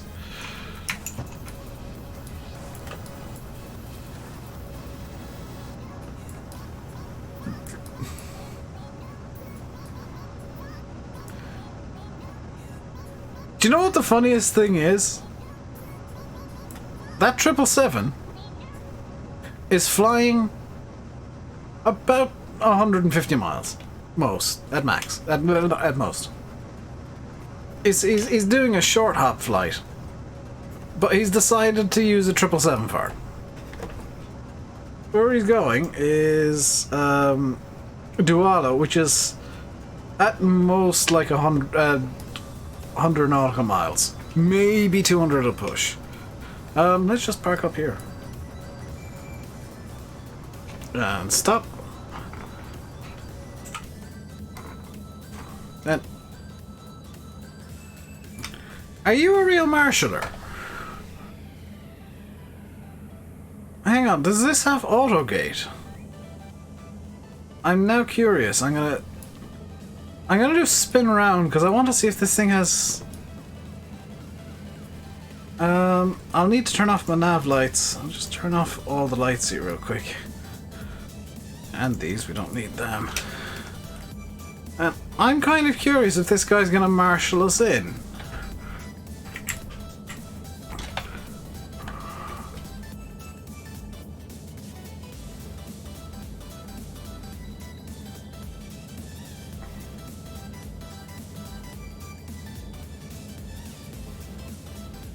No, he's just there for display. Let's stop here and kill the engine.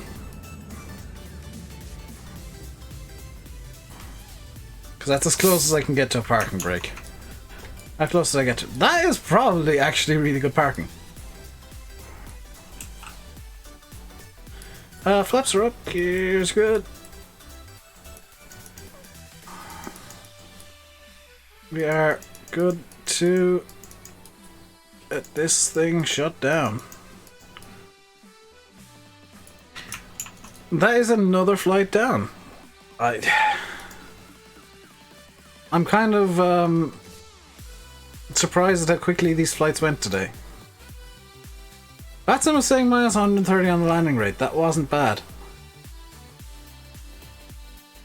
I just need to update before I finish the stream. Let's get the map updated to suit what's just happened. We have been through the Benin Nigeria leg. We have been through Nigeria.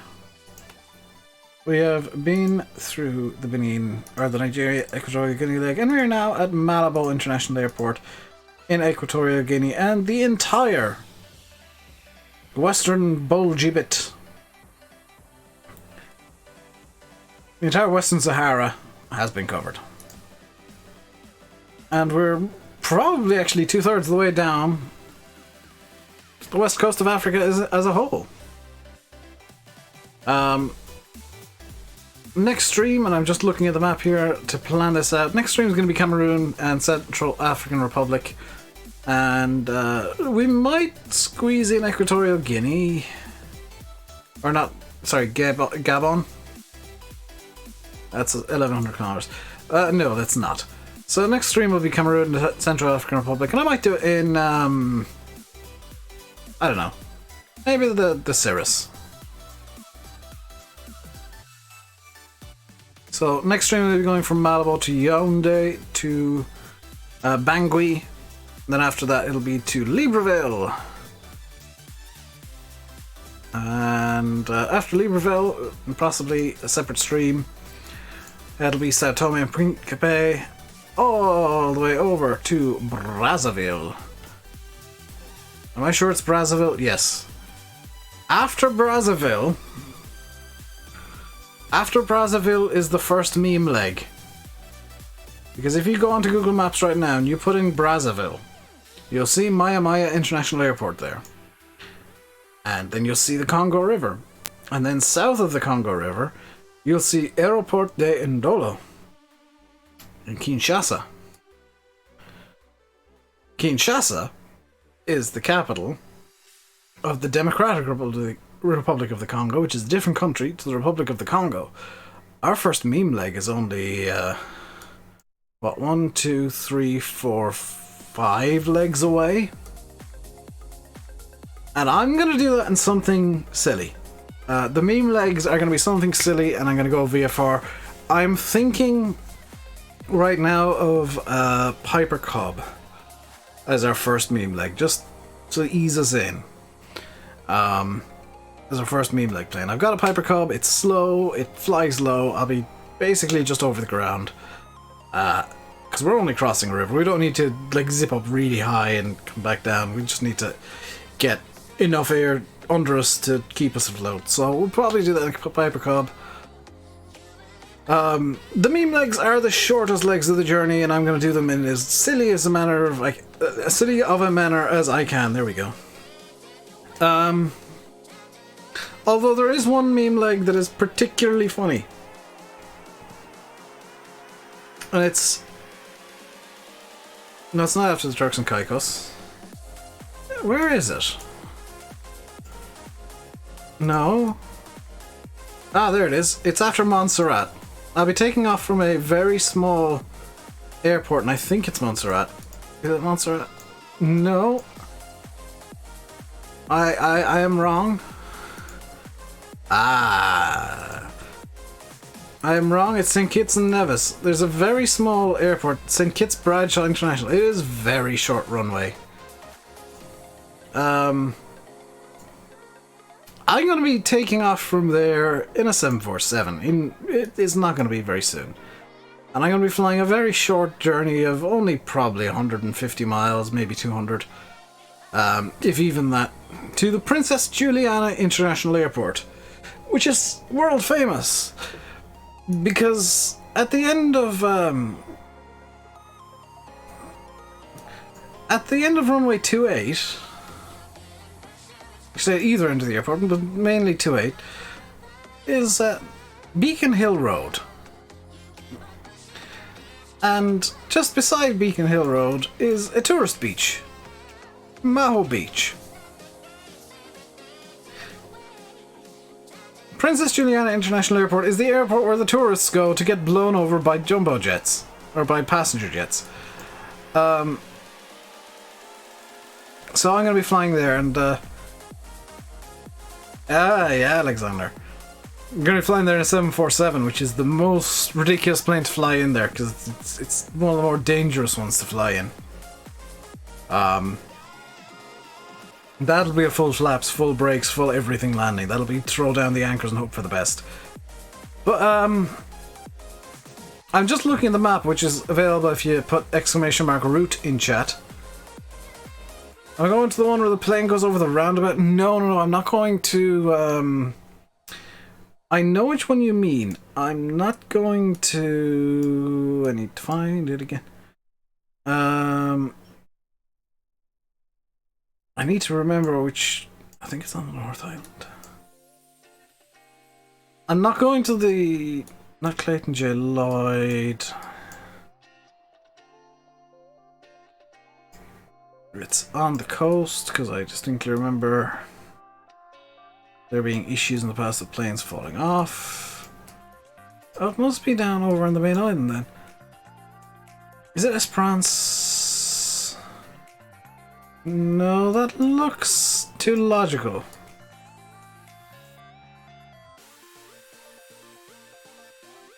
Where's the... Where is the airport? I know which airport you're on about, I just can't remember the name of it. But I won't be flying there. Just because, frankly, the approach is too extreme.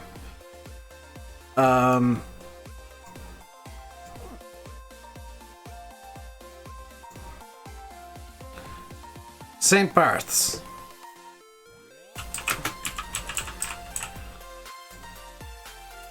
How close was I? Oh, wow, I was... How close was Gustav III? Yeah, I'm not going to fly into St. Bart's.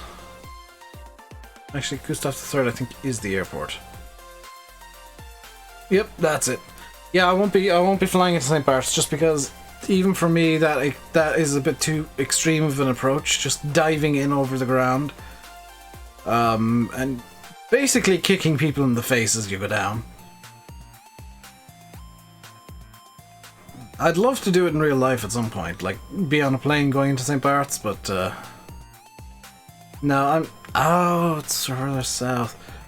But no, Princess Juliana is about as extreme as I want to get on this journey. There are going to be some interesting airports, I'm sure, on the way. Because I haven't done any research. I think there's one in... Is it Nepal? No. Yeah, the one in Bhutan, Paro, apparently is particularly notorious for being dangerous. Because it's located in... oh, wow. Yeah. Oh, wow. Yeah, Paro's going to be interesting. Paro's on the side of a mountain. As is Kathmandu Airport, actually, now that I look at it. So yeah, once you get over to Eastern Asia, around the Nepal, Bhutan, I guess Bangladesh to a certain extent, area, we're going to be in some interesting airports. And then Mongolia as well, that's basically all mountains. Kyrgyzstan as well, and Uzbekistan. You know, there's some interesting airports as we go along further on, but we're kind of hitting some of the, I guess, slightly more dull ones. We've got Madagascar yet to come. We've got, what the hell is this for? Mauritius yet to come. The Seychelles, the Comoros Islands, Tanzania, Burundi, Rwanda, Uganda, Kenya, Somalia, South Sudan, Ethiopia, whatever country this is that I'm not entirely sure exists. Somaliland, Djibouti, Eritrea, Sudan, Egypt, Israel, Jordan, Saudi Arabia, Yemen, Oman, the UAE, Dakar, Qatar, Bahrain, Kuwait. You know, we got some very interesting places to go yet. Anyway, that is going to do it for the stream for today. Hope you guys enjoyed. Until next time, stay safe and goodbye. For some reason my microphone mute button isn't working.